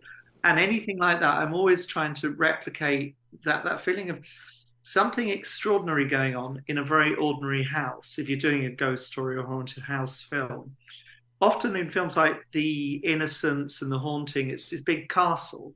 And I love those films, but I think it kind of protects you a little bit because it feels like it's happening somewhere else. But when I saw Ghostwatch, it felt like it could have been my house. So it got really scary to watch that. And so this girl doing that thing, and there's so many online challenges, it just felt very real. And her performance, Rosina Pavlova there, and Kean Lorcan and everyone, you know, Nicholas Vince, Mark Arnold from Teen Wolf with Michael J. Fox, who I love. They seemed very real to me, like they were just living in that place and taking on these challenges and conjuring maybe the devil up within their building or something like that. Possibly. You'll have to watch the movie to know for sure. And what I will say, I think our budding friendship is going even further into potential bromance, because not only have we talked about Muppets Christmas Carol, we've talked about Ghostwatch. You mentioned Teen Wolf. Ghostwatch was something like you. I have a very vivid memory. I've had the pleasure once of interviewing Leslie Manning and saying, look, my 40-year-old self loves you, but my 8-year-old self was fucking terrified by Ghostwatch at the time. I didn't understand that it was dramatized. So yes, and you can see the references there. And I guess looking at it, having watched it in preparation for the interview now in 2024, we look at it through as well. There's viewers who've grew up with the Paranormal Activity series. Well, we'll see the references, but those are things you can see that were influenced by the likes of Ghostwatch. Talk me through, you've talked the inspiration for the film, talk me through the practicalities, because it's Simon Brew from Film Stories makes the declaration anytime he talks about a movie, it's a miracle that any movie gets made. And I know I use that point ad nauseum, but it genuinely is. You're working limited budget, there's no denying that. You've got a limited budget, so talk me through the trials and challenges of bringing Advent to the big screen. Absolutely. I think the thing with kind of hybrid found footage, faux documentary, is you can get away with murder. Literally, potentially, things may happen that well, we don't know the reality of some things that happen in this film, but because it is kind of subjective at a certain level. But anyway, getting away from that, the whole fun of Paranormal Activity for me was when she stood by the bed watching her boyfriend sleep, and it was so creepy. And it costs no money. And the thing with ghost stories is when you're dealing with shadows and creepiness and dread, you don't have to have a lot of blood and guts. And I love blood and guts horror. Terrifier 3 is a beautiful Christmas movie that every family should watch this Christmas. Wonderful thing. I think that might go on the poster, possibly on the poster when it's released. And I love it all. And in horror, it's such a big umbrella. But with this one, it was very much a ghost story for Christmas. Yeah, that's what we wanted to create, kind of modern, strange ghost story. So with that, you've got a lot of the creaky staircase, the dread, the shadows in doorways, you know. And it can piss people off. I know that John Carpenter's, or somebody said, definitely show the monster. And I agree. In his remake of The Thing, he definitely shows us the monster. But then I also love films like Session 9. And Playing with Madness. Session 9 is an underrated, really scary film. You probably know that. Continuing our bromance, that's another one we can talk about. But Session 9 and Sinister, but that's a higher end Blumhouse production. But they have a creepy and Paranormal Activity, of course. But going back to it, the girl watching her partner sleep and looking at him with malevolence, like she wants to kill him, costs no money. It was just a scary idea that your partner in the middle of the night, without you knowing it, could be doing that. That would be terrifying. And so I wanted to explore creepy things that get under your skin a little bit.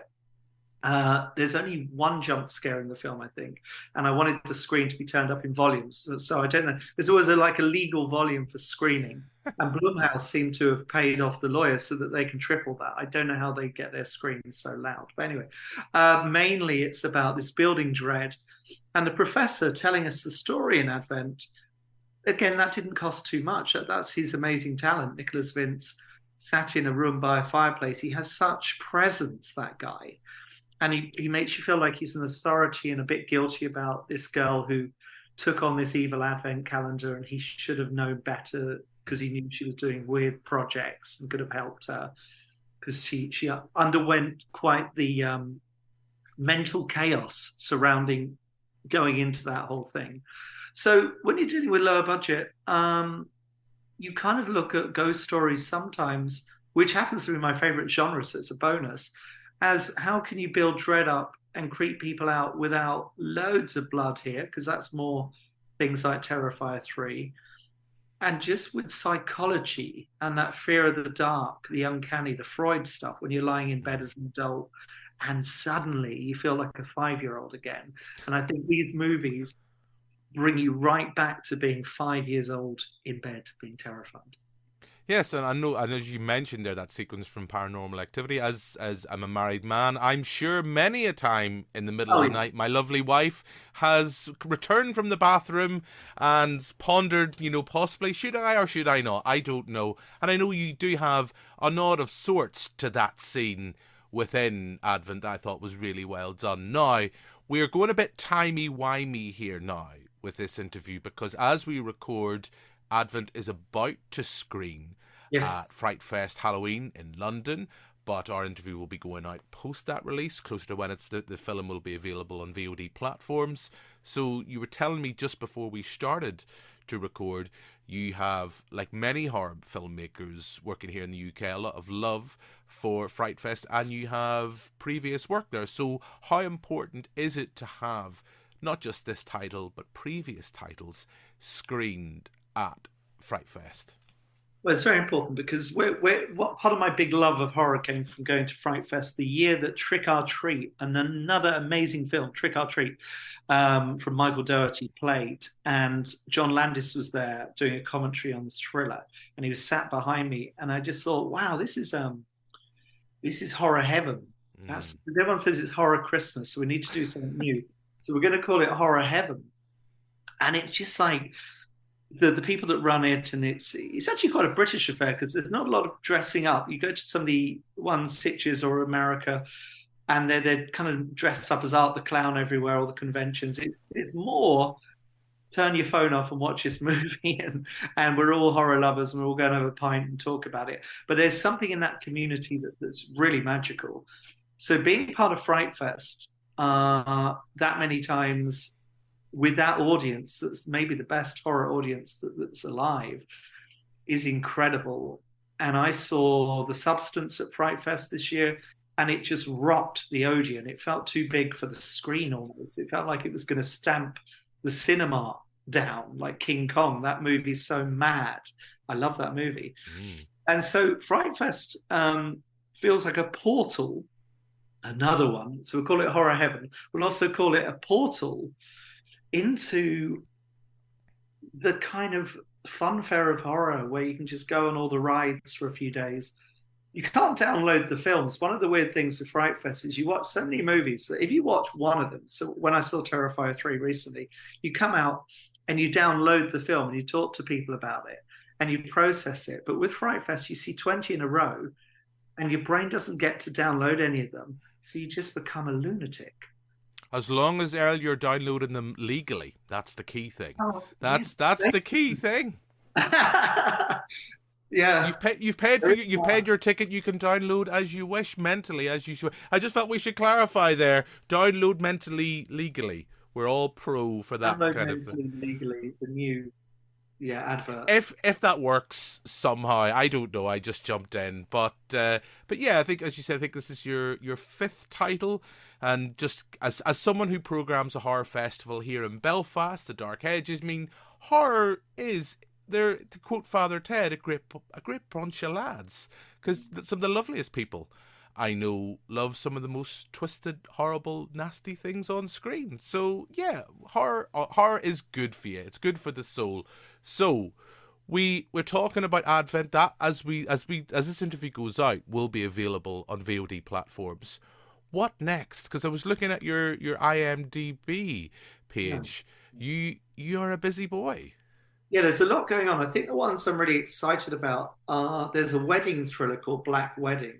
I loved those mid-90s things like The Hand That Rocks the Cradle, Pacific Heights, Sleeping with the Enemy. The other brilliant one is Single White Female. And we seem to have lost those movies, or they appear on, there's a kind of cut rate version of them on a specific channel. I can't remember which one it is. But they're a little bit like, I like the classiness of those mid-90s ones. Obviously, very big budget, and you've got to get a bit of money to do that. But there's one of those that I really want to do called Black Wedding. So that's the next one we're going to try and push quite hard. Okay, well, we will watch out and watch that space. And just because you mentioned it, I know we are getting a remake. I think it's Micah Monroe, I think, is going to be in the remake of The Hand That Rocks the Cradle. So that's exciting. Yeah. A great genre of cinema. I totally agree. Airell, it's been an absolute joy to talk to you about the film. Yes, we're talking about a creepy Krampus-esque advent calendar. My mum just goes to Marks and Spencer's and gets mine. Hopefully she won't turn up with a Krampus-esque one, because I will know not to try those challenges. But It has been an absolute pleasure. I know it will have been by the time this interview goes out, but enjoy Fright Fest. I'm sure you will, and hopefully our paths shall cross again. I look forward to it. Thank you very much.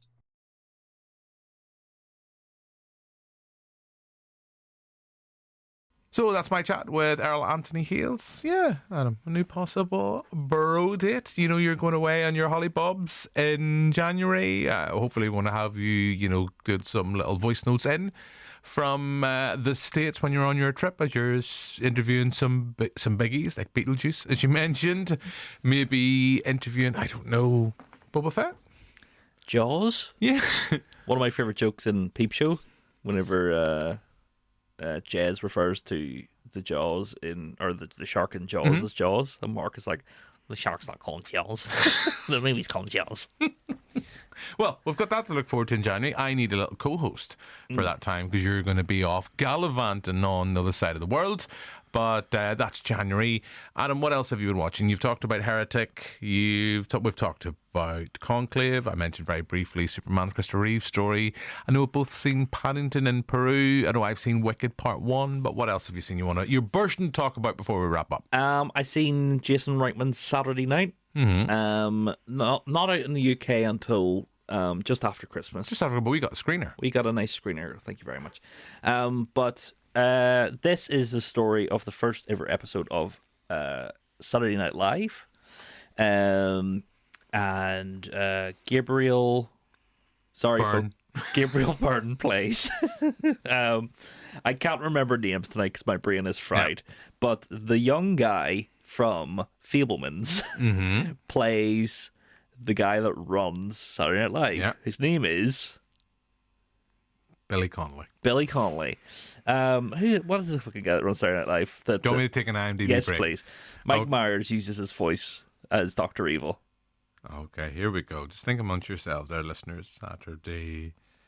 Saturday night at the movies. Lorne Michaels. I got it, guys. I didn't look it up. He plays Lorne Michaels. Good thing you did, because I was searching and I found Saturday Night Live. He plays Lorne Michaels, who's putting on the first ever... Gabriel LaBelle, thank you. Who was in one of my top 10 of the year, Jim, Snack Shack.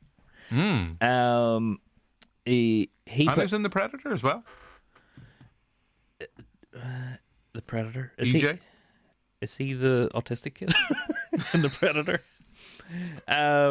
He plays Lorne Michaels, and he's put on the first ever Saturday Night Live. So you've got Chevy Chase, you've got Dan Aykroyd, you've got John Belushi, Andy Kaufman, who the same actor who's in Succession also plays Jim Henson And the movie is very disrespectful to Jim Henson as two men who love the Muppets. Yeah, a lot of people heard us talking about how much we loved the Muppets a couple of weeks ago. Danny brought it up earlier on. Danny really loves Gonzo. But that nose, dude. But it's a movie that's sort of... John Mulaney did an impression of the movie where he was like... fucking gets into a taxi and he's like, my name's Lorne Michaels, I'm in charge of Saturday Night Live. Oh, what's Saturday Night Live? It's probably the most important comedy TV show in the last 50 years. And that's sort of what the movie is. Yeah. It's sort of like bigging itself up as something more important than it ever was. And it's a weird movie because it sort of gives a lot of actors time to do these impressions of all of these people you sort of know. And it's like, do you know when you have like a ticking clock movie? And it's sort of like counting down to like, we have to get this done by this time. Terminator Genesis. Terminator Genesis, of course. As a coffin splitter. Saturday Night sort of has this like ticking clock as if like, if they don't get this done, then they're not going to get it to the air. And you're like, who gives a fuck, really? I think the problem with something like that is I haven't got round to watching it. We got sent the screener. Haven't got a chance to see it just yet, just because been busy with other bits and bobs and you know, with films I have to watch for the TV show. You know, Hot Frosty won't watch itself. But the problem with a gimmick like that, in the sense, having not watched the film, I'm only from listening to you. If it's a ticking clock, oh, will they get this done? It's like, well, we know they get it done because Saturday Night Live is still a thing. It's sort of, you kind of want to hear the interesting stories of what happened that night. Yeah. Whereas it's sort of like, oh, here, Jim Belushi is a wild card. He's away to the bar next door. And it's like, yeah, but if you have any interest in Saturday Night Live, you know that Jim Belushi. Yeah. Or John Belushi, sorry. John Belushi. Not Jim Belushi. He used to be busy making K9. You know that John Belushi had problems with drugs and alcohol and stuff. And you know that, you know, fucking what do you call him?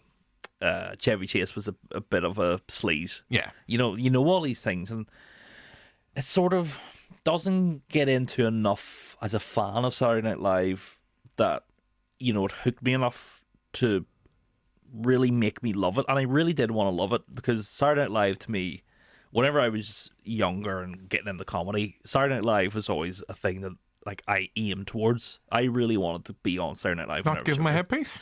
Weirdly, no. How very dare you? We're trying to get them on next New Year. You didn't. I need more cowbell. There you go. I want to cut across you because I remember a couple of years ago at the Edinburgh Film Festival, there was a great documentary about Saturday Night and kind of going back to the early days and kind of talking about the various actors and comedians that became stars through that. Mm-hmm. And I thought it was great because it was kind of, as you kind of mentioned, it was going back to the stories and talking about what it meant to them. And the only reason why it's in my head, because on the TV show we reviewed Kneecap. We'll not talk about the film on this week's show because I know previously you talked about how much you loved it. You still keeping up the Irish lessons? Yes, I am. 79 days in. Perfect. There we go. We talked about the TV show. Date at Macara. Snuggler own. And I said, it's like, as much as I love Kneecap, part of me was like, would I like the fact it's the actors playing themselves, which is not the case here on Saturday Night. It's like, would I have liked this more as a documentary? Because you can then get them reflecting on, this and that. Because with Kneecap, it's a semi-fictionalized Genesis. There's probably truths in there or elements that have been bent for narrative. You're telling me he didn't run across the Haven Bridge? Chucky Arla. But part of me thinks these type of things, when it is like going, we don't know if we're going to get this made, or this is going to be a success. If you kind of know, it's like, I think sometimes these type of things, it's documentary cinema is the better way to go. Yeah, and but I'm sure I'm saying this, I haven't seen it, so the performances could be great. Because I know you were talking about Philip Seymour Hoffman's son was in Saturday Night. Cooper Hoffman, him and Gabriel Byrne. They share some great chemistry, and Philip Seymour Hoffman's probably in my top 5 actors of all time. He's incredible, and it's sad the fucking day he died. But his son seems to take on a lot of his mannerisms, and it's great to see. You're sort of like proud watching him, being like, your dad would have loved this. And it's great. And the other actors, the Corey Michael Smith playing Chevy Chase is fucking spot on. Dylan Bryan, is it Dylan Bryan from like the Maze Runner movies? Yes. Plays Dan Aykroyd. Fantastic. I think there's a lot of really good performances in here, and they cast it really well. Just the writing and the directing is just not there, and it's just spoilers. The movie ends as the show starts, and you kind of feel like you're kind of just sat there being like, I wouldn't have minded seeing how the show went if the movie had ended after they had finished filming the episode. That might have been a better story. And as a Saturday Night Live fan, I know there is more interesting stories. There's also, like, in the 90s, if you ever read Jay Moore's book on Saturday Night Live, the stuff with him and fucking, Norm Macdonald and, who else was on? Names. Chris Kattan. Yes, Chris Kattan, yes. Will Ferrell. Yes, stuff like that in the 90s. Molly Shannon. Incredible stories of stuff you wouldn't believe happened, and it seems like it'd be weird. Molly Shannon made a funny movie. When? What's the film with her? I used to love it. Superstar? Yeah. Yeah.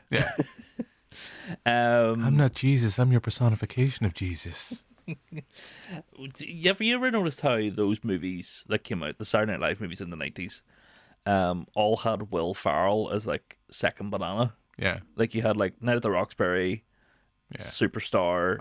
I love Night at the Roxbury. It is pretty good. Yeah. When he's at You guys brothers? No. Yes. When he's at the wedding at the end holding the big bucks. Yeah. He turned around and tipped his hat like so. And who do you think that guy was? The Mighty Duck Man. I swear to God, I was like Emilio. Love it. I love particularly the sequence where Will Ferrell and Molly Shannon are having sex, and she's talking about going through the IKEA catalogue. Another one that reminds me, I think it was a Saturday Night Live production, Ladies Man. Oh yes, with I'm not even gonna. Will Ferrell's in it. Will Ferrell, he plays the bad guy. Well, he's not even the bad guy. He's just a terrible husband. I think Molly Shannon's in it. She is, yeah. And he's just a fully heterosexual man who loves to wrestle. And then, of course, Will Ferrell being in Austin Powers. Yes. In a role that's probably a bit controversial now. Yes. But still hilarious. But like, I've been shot in the leg. I'm very badly burnt. But if someone would just open the hatch. Yes, we're still alive. But Saturday Night. Yes. Not a great movie, but I think maybe if you went in not knowing anything about Saturday Night Live, I think you'd probably just be like, oh, okay. Okay. Do you know who's great at it? Sorry. J.K. Simmons. And is he not? And Defoe was also in it. That's what I'm saying. Great cast. Yeah. A fantastic cast, just a bit wasted. Okay, well, look, we are pushed for time. When have you ever said that on a ramble? I know we've both seen Paddington in Peru in a sentence. I thought it was fine. Weakest of the three. Its heart is in its right place. I'll always back it. Olivia Colman, Antonio Banderas are great. When I was watching it, when we were talking about it last week with Wild Wild West, I was thinking because there's sequences where paintings come to life in Paddington, Peru. I was kind of thinking about Wild Wild West. But yeah, thought it was fine, but the weakest of the three. Miss Hugh Grant. Coleman's teeth does a lot of the heavy lifting. Yes. Great stuff. Yeah. And another film I've seen but you haven't seen is Wicked Part 1. And surprising, considering we had our South Park special, when you said you're a big fan of musicals, you've no interest in going to see Wicked. I think to defy gravity. The fact that... Even though it's very popular. The fact that I don't like The Wizard of Oz that much, the fact that it's a part 1... and it's near 3 hours. Yeah. I think it could win me over. I wasn't gonna lie to you. When I wanted to go see Moana 2 at the weekend, and I was very busy. There was a point when I turned to my girlfriend and said, "Do you want to just go see Wicked?" And she went, "Come on, just go to Smith's and look at toys." And I went, "I love you," but I think I don't know. I'm going away in January. If it's on the plane, I think I might do it because it's 3 hours. I think it's good. Now, here's the thing. I made the point in the TV show. Like you, Wicked Part 1, because it kind of... It's not really publicised, and other than in the listings on the cinema, Wicked Part 1, in a lot of the advertisements, it's wicked. Yeah. And it's like, I haven't seen the stage play twice. It's like, okay, where are they going to break this? It's like, so they're literally doing Act 1 and Act 2. Mm-hmm. The full thing you can go to see at the London West End. I know it was in Dublin earlier in this year for probably about 4 hours. Even at most, probably 3.5 for the whole thing. The fact that this part 1 is nearly 3 hours on its own right. They do a lot of padding. It makes sense. My analogy I said on the TV show last week when we mentioned it, it's like It Chapter 1. It cherry picks, and it's just like, it's the best part of the play, I think. Mm-hmm. And they go, right, well, let's make an entire film. And the fact that with a play structure, with an Act 1 and Act 2, you do have a start, a middle, and an end. Mm-hmm.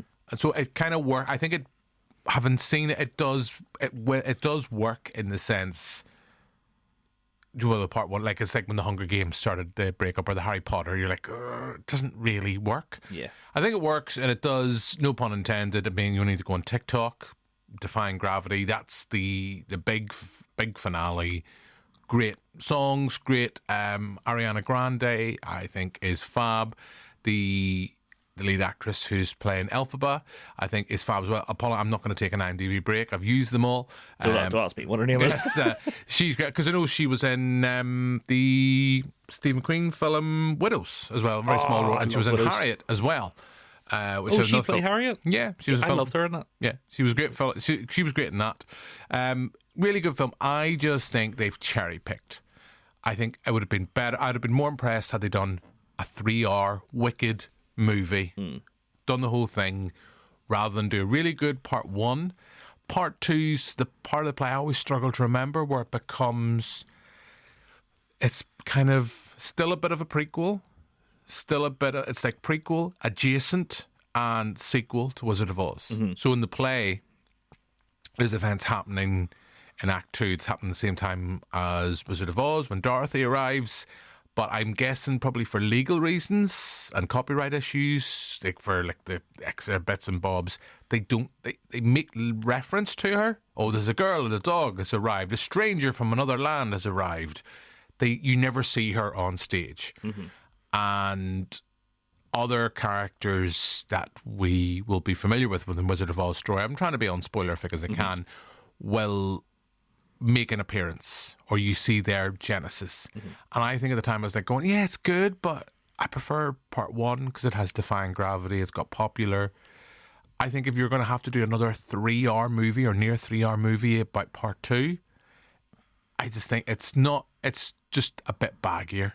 Yeah. And it's going to feel baggier. So I think Wicked Part 1 works really well. They've done a lot of stuff practically. There's a lot of the sets design. I know, like, there's like Dean at NVTV talks about, they haven't quite got the colour of Wizard of Oz. I mean, I don't think you can replicate that. That was at its time way ahead of its time. Yeah.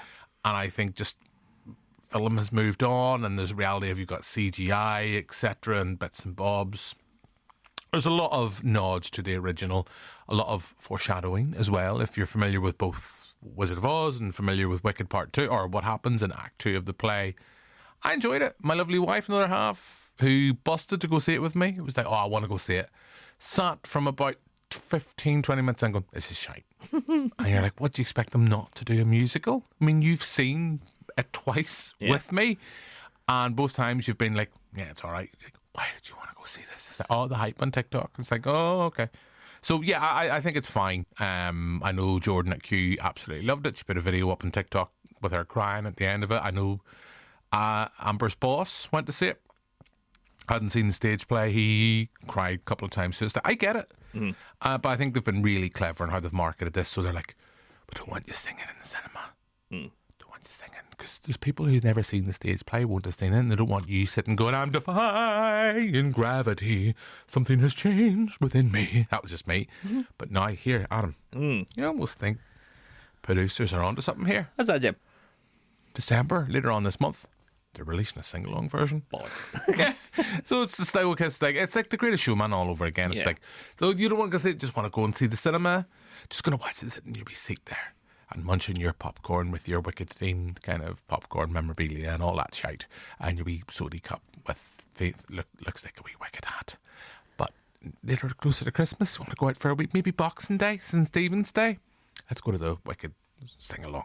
You know, I think this like last month stuff is sort of like snuck up, where it's like Wicked, sort of Craven the Hunter. Well, Craven the Hunter, yeah. Where it's like, yeah, it's you know, it's gonna be popular, but like you have merch for it everywhere. Like I seen so many kids at the weekend. We were at a market, or doing a market in the lobby, sort of Cityside Mall where Movie House was. So many people wearing Wicked merch, and then also Moana 2, like I said, being like almost sold out everywhere at the weekend, and it's like the highest grossing animated film of all time, like opening of all time. And it's sort of like these two movies over the summer really talked about. Moana 2 was pretty much people being like... Well, we talked about in the TV show, Moana 2 at one point was just going to be a series in Disney+. Yeah. And I mean, I've seen Moana 2, and I just think with time constraints we'll not go into it. I don't think it's as good as the first one. I don't love Moana as much as other people do. Mm-hmm. Again, it's all the little things about Moana, about representation, about Disney moving away from stories by princesses that I like. I think Moana 2 is a better sequel than Frozen 2 was to Frozen. Mm-hmm. The songs aren't as catchy as the first one. Is there as good as a bit as there is in the first one as Shiny? No. Okay, that's all. No, I don't. Truthfully, I don't think so. And I think the fact that they've retooled it from a series to a feature, Joanna Leach made the point where it felt rushed. Mm-hmm. But hey, I guess we're going to have Moana 3. We know Frozen 3 is coming out. And then there's a live action Moana. Yeah, which I still don't get why. No. Well, you do. The Rock. It's money. Yeah. That's why it's like, and I know the lovely Sarah Jackson's going to be on the TV show next week, who was involved and worked on How to Train Your Dragon live action remake, which was shot primarily here in Northern Ireland. I still don't get it. No, the trailer basically a shot for shot remake. Yeah, of the I mean they do the side by side comparisons. I don't get it, but I'm sure it'll make $1 billion. It'll make a shitload of money, and of course then they'll be, well, we've got 2 and 3. We could always do a remake. I would rather have more adventures in the CGI world or the animated version of How to Train Your Dragon and Hiccup than a live action remake. And the same with Moana. Yeah, hey, it is what it is, and I guess there's not enough time has passed from the animated movie. Like Lilo and Stitch live action's coming out. You're sort of like, well, why? Yeah, sure. It's been 25. Why? It's been 25 years. Why, Adam? Because Primark sells a lot of blankets with Stitch on it. That's why. Says me with my phone case cover that has Stitch in the back of it. But like Moana, came out 2017, 16, and now there's less than 10 years. There's a live action version. But what I don't understand, right? And I know we're wrapping things up. I know we've been over for nearly over an hour and a half already with our interviews added in. But Disney go, we're not going to touch Frozen. Frozen is very special to us. It's like, for now. They will clearly at some point. They will look at the success of Wicked and go, we can make a live action Frozen. Because Wicked, the stage play, set the scene for the likes of Frozen, even to an extent Moana as well. But I don't get why they've been so precious about Frozen when Moana is doing a lot of the similar kind of things about representation, different cultures, feminism, girl power, to go back to the 90s with the Spice Girls, all that kind of stuff. But yet it's like, yeah, fuck it, we'll just do a remake of that. I think Frozen as an animated thing of just having Elsa on a cup, sells enough that once the sales of Frozen merch starts to go down, they'll be like, and as Elsa, Sabrina Carpenter, mate, Sydney Sweeney, oh mama. But anyway, I think that's enough. So I've enjoyed this. We were at one point going to say, well, maybe we've already talked all about Christmas dinner and stuff. Maybe finish the ramble by talking about Christmas movies. I think we'll keep that, Adam, to closer to Christmas. So, so that's pretty much us. We've rambled our way through quite a bit this week. We've had some interviews. We're on into December, so of course we are into the festive season. So you're going to have, as I've already mentioned, we've talked about Frozen. The lovely Victoria Brown, Maria McQuillan, they're hosting, and I'm guesting on their We Need to Talk About Disney episode. We're talking about Frozen, because of course, wouldn't be Christmas without talking about Frozen and Frozen 2. Which isn't a Christmas movie. Yeah, well, we've got the... Can you bring this up during their pod? Yeah. That Well, I think it's because I can't, because I suggested it. Oh, just say that Adam says that Frozen is a summer movie, not a Christmas movie. Oh, all right. It takes place during the summer. All right, okay. But there's ice and stuff on it, and there's a guy going, yoo-hoo! So it's Christmas. So we've got that. We've got Crime Scene to screen as well. They're going to have a Christmas special. We will probably have our Christmas listings guide. We're talking, actually, about maybe recording that live at the quiz that's happening on the 20th of December at the Sunflower. Tickets still available. Should be a lot of fun. Joe McElroy has been working his little bum off. The R-Spurt himself has been frantically coming up with questions for the quiz. Didn't even let the rest of us write them. He's like, I've got this. You can come down and meet us. Yeah, or the lovely Joanne Alexander. Who you'll be dressed up as... John McClane. We're giving it away? Yeah. John McClane. Joanne McClane. You can rub my belly and say, now I know what a TV dinner feels like. Yeah, on that note, if you've enjoyed this episode, be sure to subscribe. Leave us a nice review wherever you get your podcasting fix. Message in. You might want to join us like Danny and just message in, because Danny he's actually texting going, just in case you want some content, guys. He's like, don't worry, Danny. We're recording right now, sweetheart. So, yeah, you want to message in, you can contact us on the number. You follow the link through wherever you get your podcasting fix. You can find the previous back catalogue. Follow our socials. Look on YouTube. You'll find all episodes of the podcast, the TV show as well. We're going to be coming up to our Christmas special of that. And more importantly, Adam, the Christmas special of More Than Pixels on a Screen. No one connected to Die Hard. No, not at all. It's a completely different story. One butcher, 12 terrorists, Europa Hotel. That's just the way Marty Scorsese likes it. I think it's going to be... Last year was good. This year, better. I think it's going to be like The Godfather Part 2 to The Godfather. But then we'll have The Godfather Part 3 next year. We're just going to have my daughter in it. So yeah, they've that to look forward to. Loads of stuff coming up to over Christmas. Really looking forward to it. You're not as positive about Christmas and the festive season than I am. I turn into Buddy the Elf. And at some point I will go, do I really want to watch Love Actually? I could do love a bit of Love Actually. Here's the thing, right? We'll save this for my anecdote every year for Christmas. You show me, just because you mentioned it, you show me Love Actually in July, I'll say, fuck off, Richard. Hugh Grant, all right, you can dance away round there, Prime Minister. Fuck off, though. You watch it round Christmas, wrapping presents. Jesus, fuck's sake. That bastard Rickman. That bastard Beckman. Why could he not just get Emma? Why could he not get it? What do you think ever happened to that necklace? We'll save it for the Christmas. Save it for the Christmas Ramble. Just one more thing before we get to the Christmas Ramble. Do you think that Martine McCutcheon lives off her royalties for the film? Yeah, she must feel conflicted. She must feel conflicted because I hate the portrayal of her in that film where she's the chubby one. You're like, she's perfectly fine. That's great. She's just like sexy lady. And you're just like, you don't need to be calling her the fat one or the chubby one. You're like, all right, okay. But I guess maybe the royalties from that and This Is My Moment. Oh, what a song. Yeah. Go on, Martine, you girl, yeah. All right. Maybe try and get her on next year. Martine, you busy? So yeah, that's us. So Adam, that's what it's having me to do. So thank you very much. We've got a lot of festive delight, I guess, is what we're trying to say for you in the coming weeks. So you've got all that to look forward to. And as I say, you can find our back catalogue, YouTube, wherever you get your podcasting fix. So Adam, all that's left for me to do now is thank you very much. Yep. We'll be back next week with another episode. But for now, until then, goodbye. What does it mean?